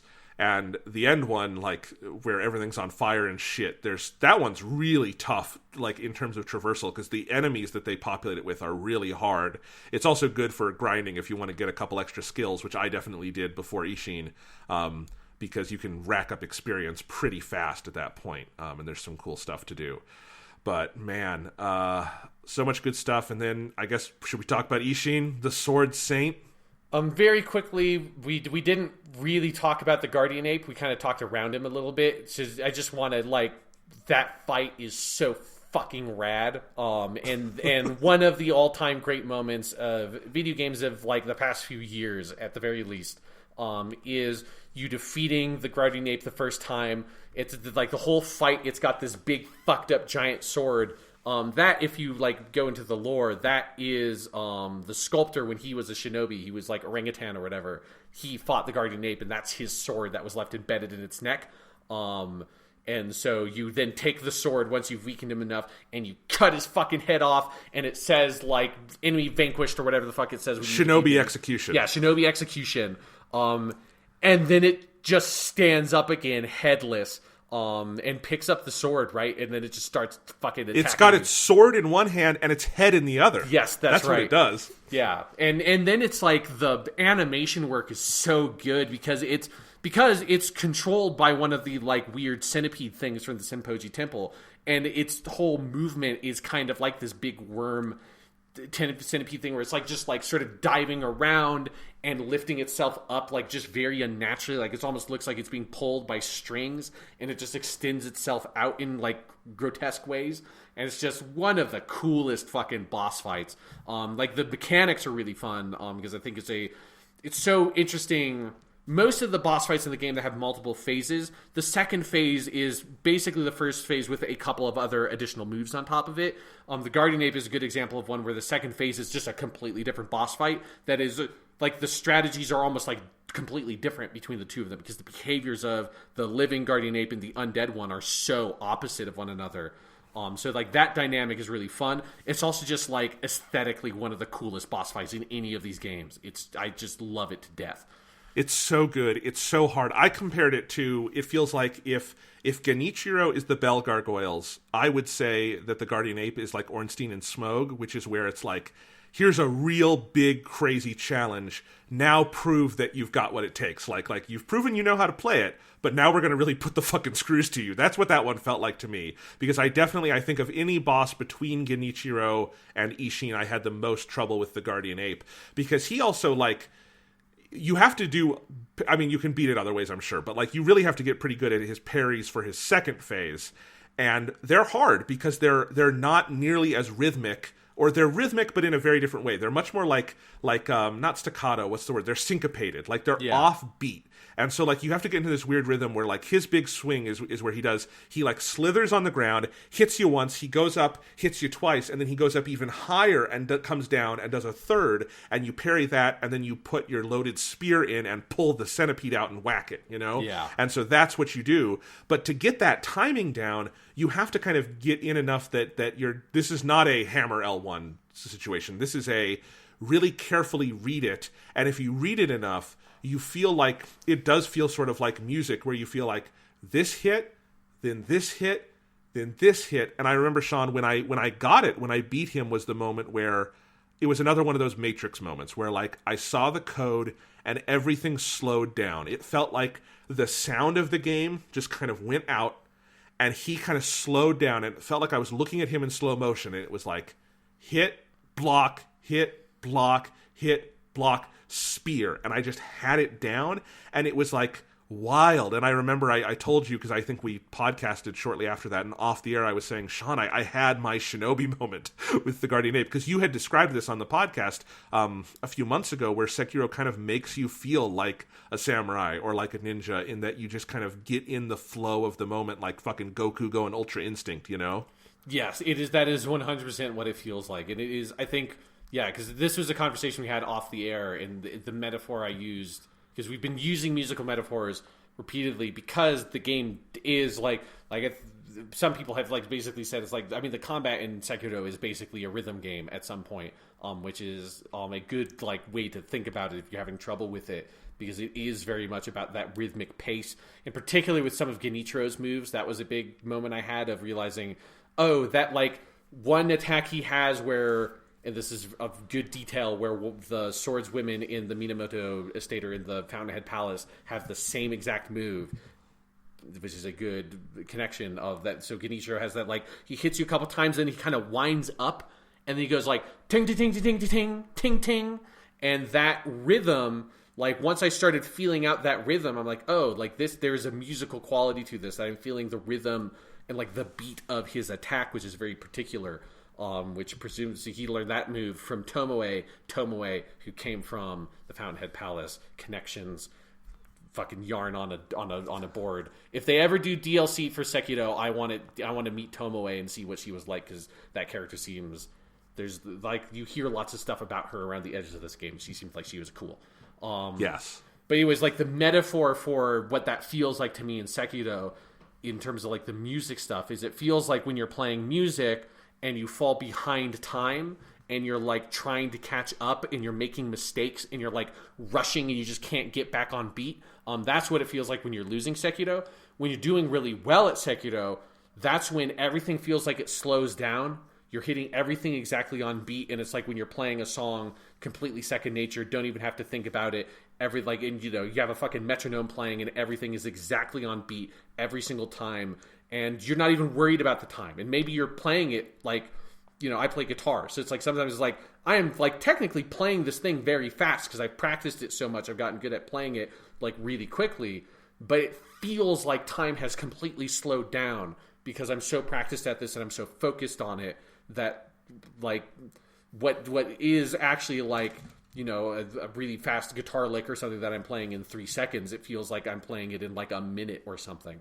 And that's what, when you really get into the rhythm of Sekiro, that's what Sekiro feels like. The animations are like, you realize that the attack animations are not actually that fast in this game most of the time. Sekiro's attack, like his basic sword swipe, is pretty slow. Usually it feels like everything's playing super fast, and then you're in the rhythm of it, and it's like, no, that's a very like gentle sword swipe basically he's doing. It's not that fast. You can see everything that's happening. You just have to be in the headspace to see it. Yes, and that really resonated for me as someone who played from 5th grade to 12th grade in the orchestra in school, and I played the viola in our orchestra. I wasn't very good, but you definitely get that feeling of like when the group gets good at a piece of music and you're in the zone with them, there's a very particular feeling, and I would say Sekiro is one of the only games outside of a literal rhythm game that gives me that feeling, you know? It's like a very, very different version of Arkham, and that Arkham is very rhythmic, and Arkham is rhythmic in a beat 'em up sort of sense. It's like rhythmic Streets of Rage. This is like rhythmic Ninja Gaiden or something, All right, so yeah, the Guardian Ape is amazing. I also want to shout out the entire lead up to the Guardian Apes, where you start finding all the monkeys, and you slaughter so many monkeys, I feel so bad, and then you find the spot where there's just like 30 monkeys in a row, and like the frame rate of the game just fucking tanks as you slaughter those poor monkeys. Yeah, it's just like you just stumbled upon like monkey parliament basically, and you just go Guy Fawkes on their asses and kill them all, and it's amazing. It's like, it feels so awful.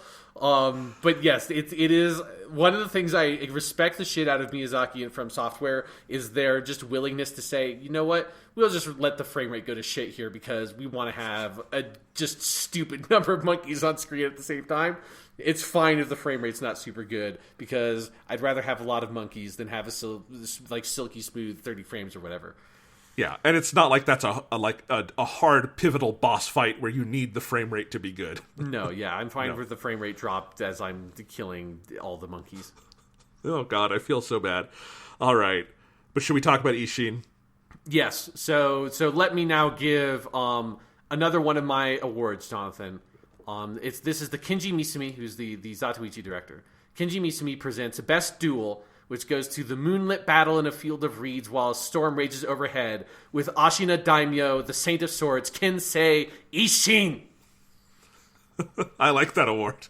It's very good. Is the trophy for that one just a literal samurai blade that you have inscribed like on the blade? Yes. It's that whole title, but in kanji.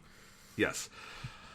It's so hard. It's so brutally hard, but it is so good.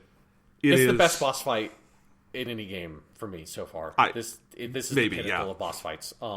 You've had more time to think on it, and I would have to take some time, but like, it's definitely up there. Yeah, because again, I've beat the game twice. So incidentally, this along with Devil May Cry 5 gets the Game So Nice I Beat It Twice award. And yeah, the second time through like cemented my feelings about this being my favorite boss fight in any game I've played. And one of the, like, just strokes of fucking genius. Like you said earlier about, like, when the guy comes in with the suicide run, you can feel Miyazaki cackling. That's like a mad cackle. I feel like this choice they made is a, like, classic Dark Souls style Miyazaki cackle. Just like, and just, like, a lot of, like, HEHs at the bottom of the screen as someone, like, does something, like, sinister. Is the first phase of the fight is you fighting fucking Genichiro again. And every time you do the fight, it's not like you beat Genichiro and then you never have to do it again. Every time you challenge Kensei Ishin, you have to kill Genichiro, and he's a fucking chump. Because you have been through so much shit that you come around to him and it's like, get the fuck out of the way, Genichiro. You ain't shit. Like, I don't care. Like you are a little punk, and I'm going to kick your ass every single time because the mommy and daddy are talking now. I'm going to fight Ishin. Like, you are nothing. And which is also where the story is at, is I think Genichiro understands that he is pathetic. And he's pathetic in the face of these things he's trying to deal with that he doesn't really understand. And it's like, you're just this, like, child having a fucking tantrum.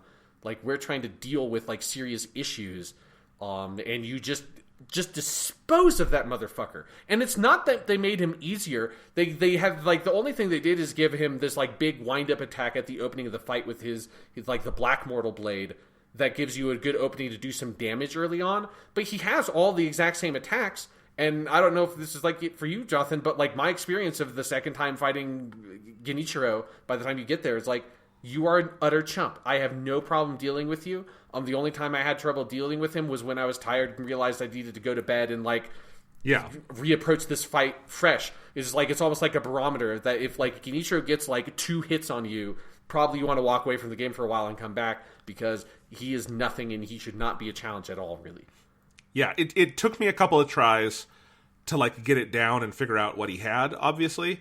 But once I figured out, because what I did is I basically just put on Ichimonji double. I would walk up to him as he got the Mortal Blade ready. I would thwack, thwack, and then I would do that anytime he kind of left himself open. I would thwack, thwack, and then I would just wait for him to do his dun dun dun dun dun dun dun dun dun, and then hopefully, if my posture bar wasn't full, he would do a thrust, and then I would Mikiri counter. At that point, he's probably done. So yes, I got very good at him very fast, and it was always a barometer for me. Was if I had a really successful run and I almost beat Ishin, I would then lose to Genichiro because I would be like so shaken, and that would happen every time. So the only times after that I would lose to Genichiro was after I had almost beat the game, which was like humiliating and also told me like to get back in the game, Yes, but it's such a, like, normally I do not like it when you have, like, that kind of extra phase in front of a boss or something like that. Because, it means that every time you have to challenge it, you have to go through it again.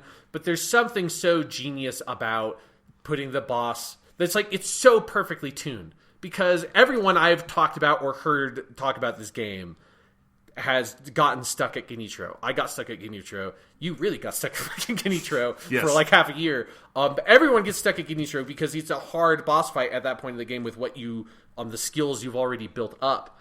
And then, so the game knows, the designers understood. They were like, the difficulty so finely tuned. Like, everybody's going to get stuck at Genichiro.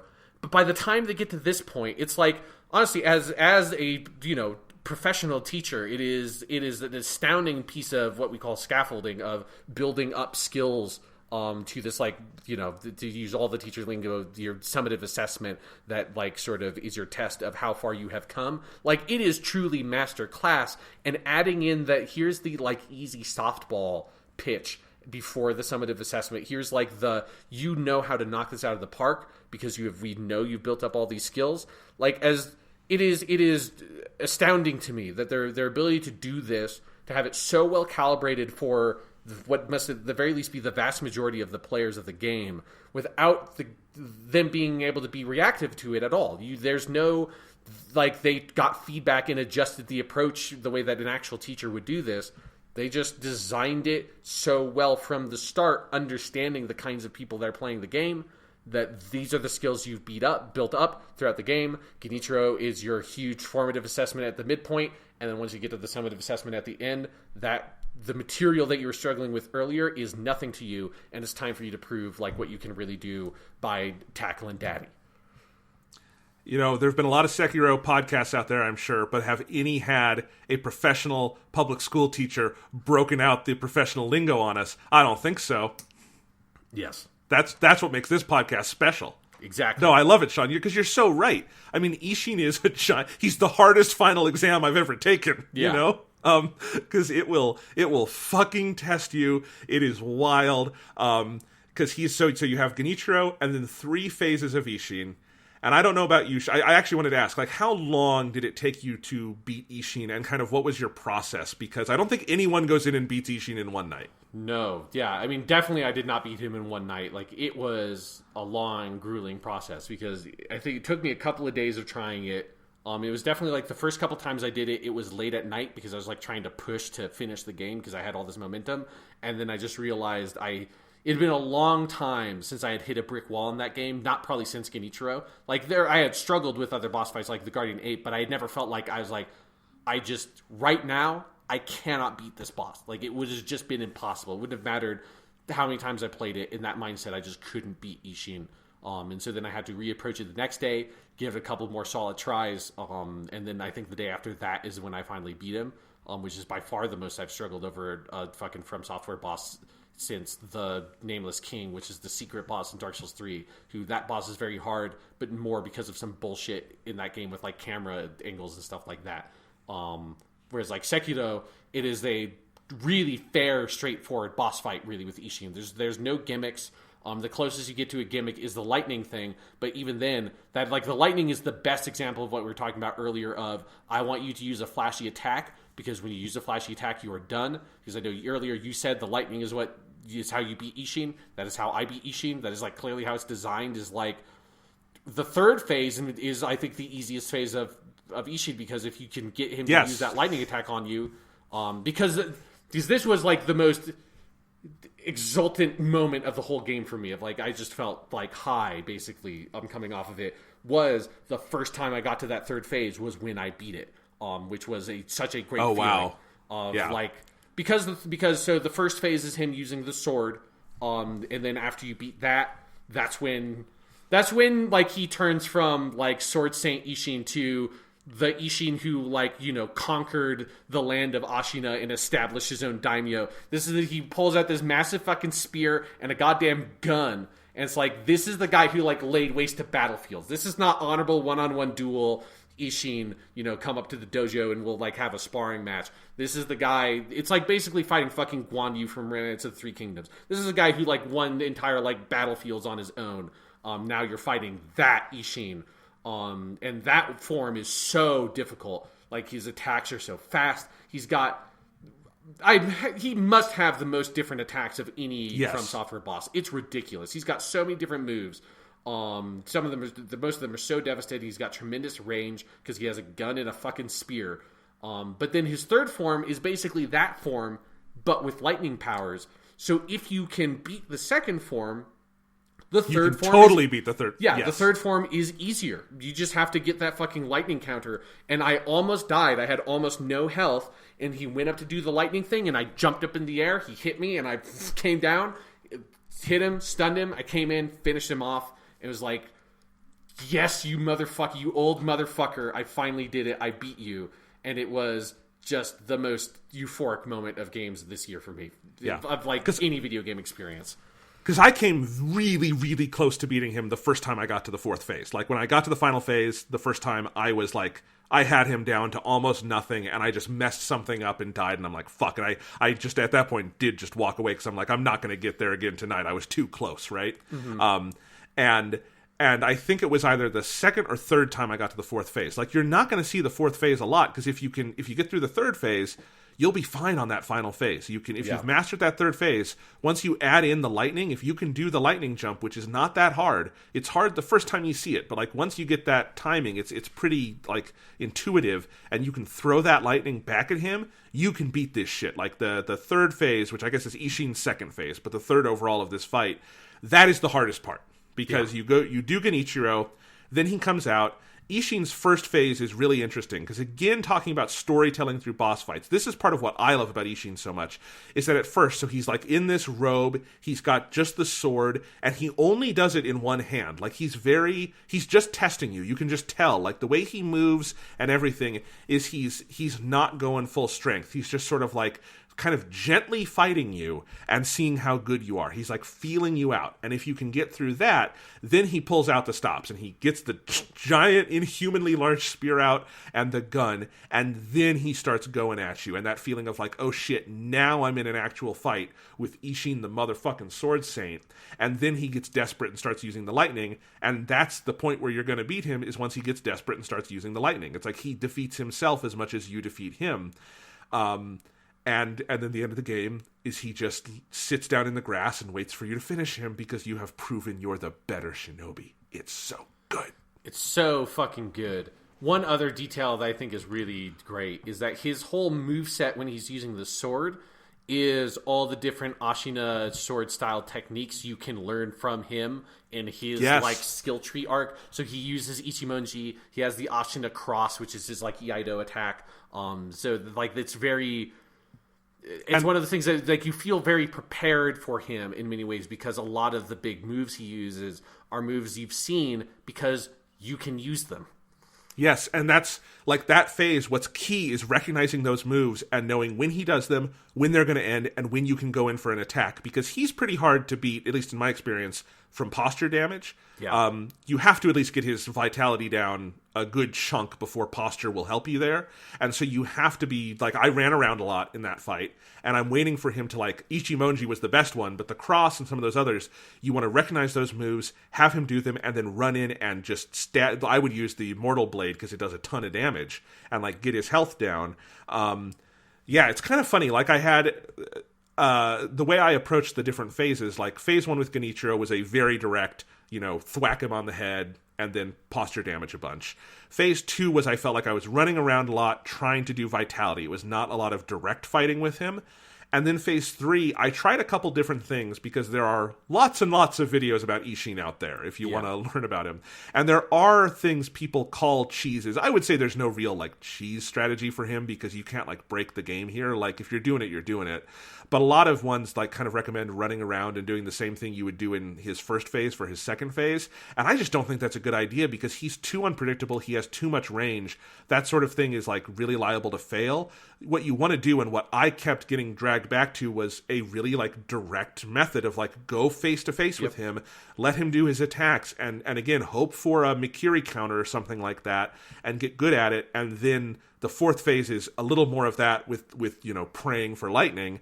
And so it's an interesting sort of blend of things that you do to like put this whole fight together and put all the pieces of the puzzle together to beat it. Yeah, that's very similar to my strategy for how I beat him, is that when he has the sword, you want to try to keep your distance a little bit, especially because if you're too aggressive in his sword phase, he has that attack that is basically he sheathes the sword, and then he has like a number of different moves he can do from that point. It's basically like a Rekka character in a fighting game, where it's like, oh, now he could do an overhead, he could do a low attack, he could do a thrust or whatever, and those are very difficult to block if you're being too aggressive.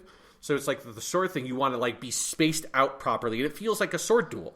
Like you want to like have your space, wait for him to make a move, and then kind of exploit that. Yeah, and then when he has his spear out, he's got the advantage on range. So you want to be up in his face when he has the spear, and be hammering on him, and then just be really sharp on the parries. Because he has a lot of moves that if you know how to block them, either like using Maki to counter stuff or by just doing a solid parry on a really big fast attack, like you can get his posture bar down really fast in that second phase if you're really on top of it. Yes. And the logic of the fight there like works for me really well in terms of like actual combat mechanics. It's like the swords, you're both like evenly ranged. You want to keep your space, be cautious.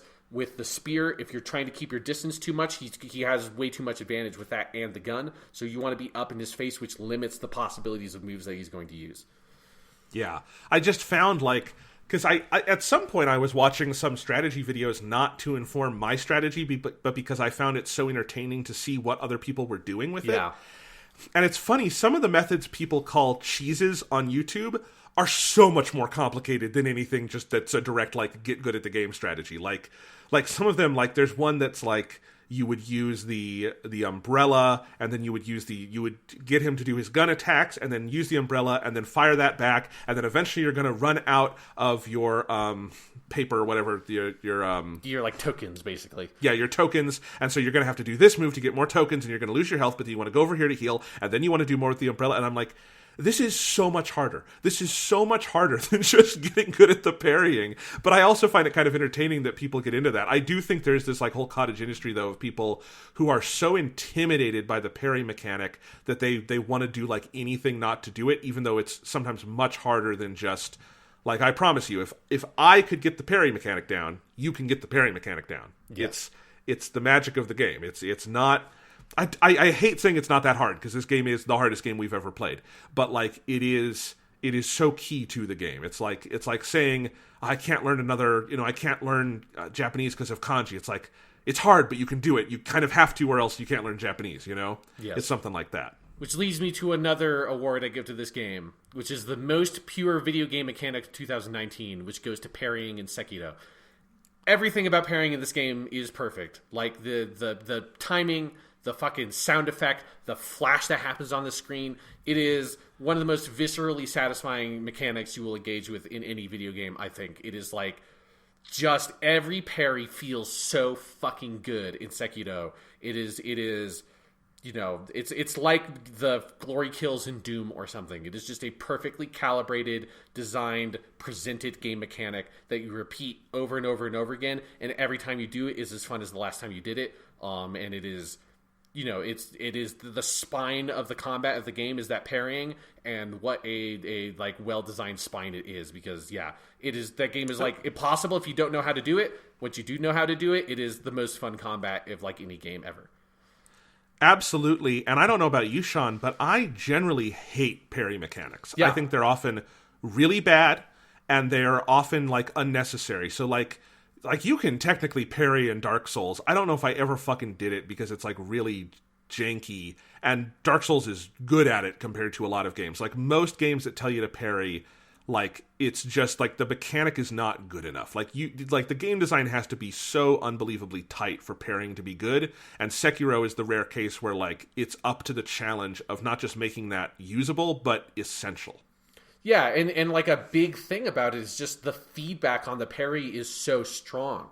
Like the reason why the parrying in Dark Souls is terrible and I never used it is because the feedback's terrible. It's so hard playing Dark Souls to know when you've done the parry right, or if you've done the parry wrong, why you did it wrong. In Sekiro, it's very clear. Like, if you did the parry correctly, it is imminently clear immediately that you did so. And if you did it wrong, it's pretty obvious why your timing was off, right? Like, you can tell you might not be able to just do it correctly the next time that attack comes at you, but you get why you were like off. And that's something that Dark Souls does really bad. And it's something that, like, there's a parry style mechanic to Bloodborne that's really well done, and that feels like the stepping, because it's important to Bloodborne, but it's not as essential, and it feels like the stepping stone to get us to Sekiro, where they have really refined this mechanic from it being like fine but like not particularly well implemented and easily ignored in Dark Souls, to like an important mechanic that is pretty well implemented in Bloodborne, to an essential mechanic that is perfectly implemented in Sekiro.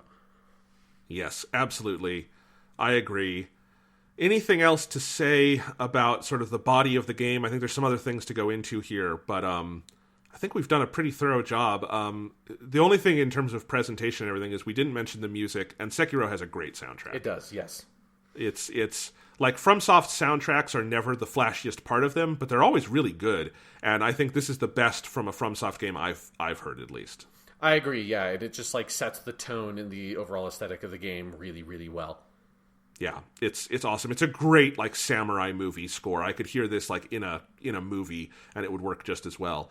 So that's great. Anything else to say about the game itself? I guess it's time to give it my last award, which is the Buddha Presents Outstanding Distinction for giving people of the modern world a pathway to nirvana. Because when you are in the zone with Sekiro, it feels like you have achieved enlightenment in a way that is like, I'm sort of only half joking, really. Oh, I mean, it really does feel like meditative almost, but meditative in the heat of battle, which I think is something you read about a lot in fiction, or you see in, like we always make the joke about Ultra Instinct Goku, because that's what it's drawing upon, is like the nirvana in the heat of battle idea. But I've never seen a video game try to conjure that, let alone succeed. I mean, my God, when you have those moments, it's truly kind of transcendent. It's wild. Absolutely. So we've talked about this a little bit. You've hinted at it. Do you want to see a Sekiro sequel? Yes. Okay. Yeah, I don't know if that's a like here's a direct story sequel. Like the return ending leaves that open. I would like them to make another game with these kinds of mechanics, because again, like, I played through the game twice. In that second playthrough, like, I've never, well, maybe not never, maybe Doom is the only other game I can think of off the top of my head that had this quality to it. But that second playthrough of Sekiro, like, instilled a fucking, like, bloodlust in me, because you're so vicious, you're so powerful when you go fight the early enemies of that game again, that it's just like, you just cut through them like a hot knife through fucking butter. And it's so satisfying that I would be sad if we never got that style again from them. Like, I'm happy for them to go do Elden Ring, which is presumably more in the Dark Souls style. And I think they've said it's going to have like more of like the RPG kind of stuff. But I would really love for them, whether it's specifically Sekiro, maybe it's a different kind of setting, but at the very least this much more action-focused kind of game from them that's really like sharp without necessarily having like the breadth of those other games. That's something I would really love to see from FromSoftware again, because again, like, that is the kind of experience I tried to create for myself in Dark Souls and Bloodborne. It's the playstyle I used anyways, so a game that's tailored to that playstyle is tailored to me, and this is one of my favorite games ever. It's the 5th best game of the decade. I think Bloodborne was like my 8th or 7th best game when we did that episode, and this would just take the place of that. So it's one of my favorite games of all time. So yes, I would like more, please. Yes, no, and I get it. Look, if they make a sequel, I will buy it on day one, and I will be excited to do so. I don't like when I was playing it though, and I finished it. This game feels so utterly perfected, complete unto itself. I just can't even begin to imagine the space for a sequel, because most games where I finish it and want a sequel are situations where, like, there's either like a very obvious narrative or mechanical hook for more, like Marvel's Spider-Man, the Insomniac game does that, or there's something like Jedi Fallen Order where, like, this is very good, but it's also got a lot of raw potential that I think has yet to be tapped, and that's something like that where I really want a sequel. Sekiro kind of has neither to me, where like, and this is not a criticism, this is praise for the game, where like it feels like such a complete object unto itself, and it feels so narratively like not closed off. It's obviously got an evocative ending, but like complete, that I can't even imagine what it would be. I think what your description of like not necessarily a Sekiro 2, but like another game, like whatever the Bloodborne is to Dark Souls, something like that to Sekiro, that's kind of what I would want out of it, where it's like in this general style, but maybe something more different that would challenge you to kind of, learn it all again, if that makes sense. Yes, yeah, that's what I mean when I want a Sekiro 2. Not necessarily, like, I would like some DLC maybe to Sekiro. Again, like, if they did a DLC that, like, because they've done that for most of their major games. Like, the DLC is some of the best stuff in Dark Souls 1. The DLC to Bloodborne, The Old Hunters, is fantastic. Like, if they made a DLC that was, like, you finding Tomoe and fighting her, and she's, like, the last boss of a Sekiro DLC, and that, like, I'll fucking play through that game again to get to the part where the DLC is. Like, please, absolutely. Like, that's what I would want probably more than anything for a continuation of this specific game. But I would love to see FromSoftware explore more deeply the avenues they've opened up with what Sekiro does, with, like, different characters, different setting, and that kind of stuff would be good. Yeah, I totally agree on that. So, yes, it is our number one game of the year. Right, yes, this is our Game of the Year 2019 podcast. Right, I forgot. Yeah, still is technically. So our number one game of 2019, easiest number one of all time. It won Best Game of the Year at the Game Awards, which is awesome. It went to exactly the right game. Yeah, this was a year of awards show giving the best award to the most deserving game or slash movie. Slash movie, because the Oscar gave it to Parasite, which is also like, when I made my top 10 movies of 2019, like that was the most obvious number one ever. So good fucking stuff, Sean. I'm so happy we got to talk about Sekiro. A podcast long in the making. A podcast long in the making, and I feel like climbing a mountain for me, and I'm happy we got here. This was so fun. I'm so happy, Jonathan, that you finished this game. Because for a long time, it seemed like you were just going to be stuck at Genichiro for the rest of your life, and that would have been a sad fate. For anybody. I would have, Sean, like 50, 60 years from now, I would be on my deathbed, my children would be around me and be like, Papa, I don't know why they would say Papa, but they would, be Dad, is there anything? Or do you have any last words? And I would take their hand and go, son, Genichi. And they'd be like, what was he talking about? Do you hand them just like an old USB flash drive with your PS4 save on? It's like, what is this arcane ancient device? You finish what I started, son. Pass it on. The next generation will succeed where we have failed. All right. Before we leave, I want to give a quick preview of next week's episode. Next week on the Weekly Stuff podcast, I think it's finally time, Sean. Oh? Would you like to do with me a discussion, a review, a breakdown, if you will, of the classic anime Neon Genesis Evangelion? I feel like, we maybe missed the window for here's when Eva came back and it was very popular, but I've been ready to fucking throw down with some Eva shit whenever, man. So I'll talk about that. I am fascinated to hear what you have to say about it, because we've never really talked about it in depth. I know. So it will be an episode of Weekly Suit Gundam, but I will also release it as an episode of the Weekly Stuff podcast.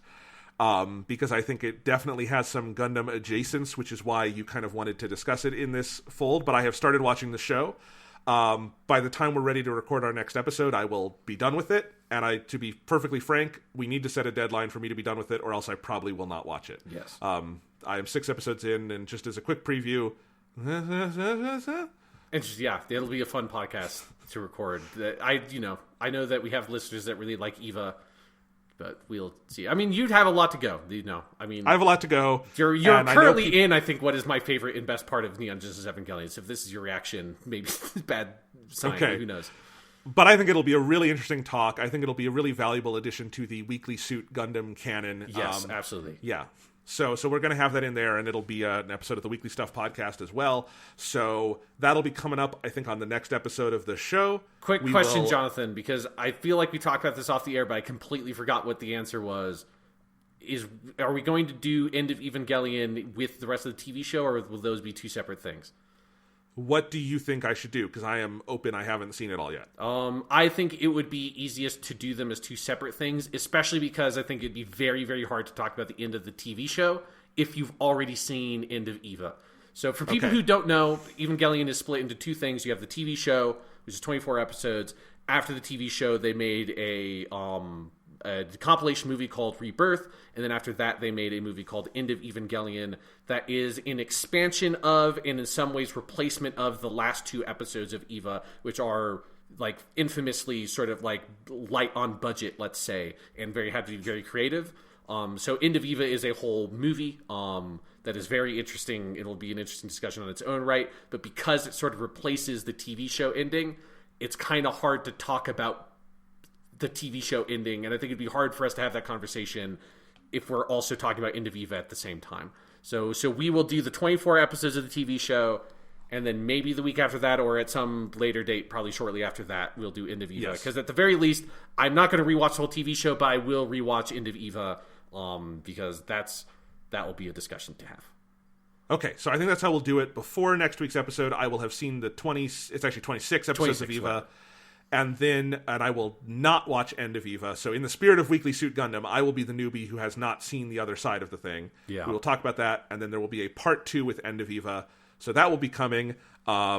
Yes. And from now on, by the way, I want to say I'm making a slight change in how we're doing Weekly Suit Gundam. Not Weekly Suit Gundam, but how we show those in the main feed. So Weekly Suit Gundam, as its own episodes, will still be in the main feed. And anytime we do a Weekly Suit Gundam, I'm just going to probably edit that part of the discussion into a normal Weekly Stuff podcast episode with a Weekly Stuff podcast episode number. So you won't see episodes called Weekly Suit Gundam in the main feed, but those episodes will still be recycled into the main podcast. So it just means that it kind of cements for us that I think if we're doing a week on Weekly Suit Gundam, we're not doing a Weekly Stuff podcast. But I think that's an easier way to do it so everything comes out even. Because we've been kind of struggling to maintain both podcasts at the same time, particularly once like work stuff started up. Yeah, so you'll still get just as much content. I'm just presenting it slightly differently. But that'll be next week. It's been a long journey, and now we'll hit that kind of full circle moment, and then we'll see where Weekly Suit Gundam goes from there. But for now, Sean, I'm glad we finished our top 10 of 2019 at the end of February. There you go. And this has been we've been recording this podcast, and the last podcast, for 6 hours, Jonathan, but we cannot end Game of the Year 2019 without giving out the most distinctive award that our podcast is uniquely authorized and embodied to give. Unfortunately, this goes to a game that I did not play this year and did not play this version of it, but I have played this game. So I am authorized on the behalf of the Sawashiro estate to bestow an honorary Miyuki Sawashiro's Award for Peculiar Excellence to Dragon Quest XI's Tales of an Elusive Age for her incredible role as the Ice Queen, Crystalinda.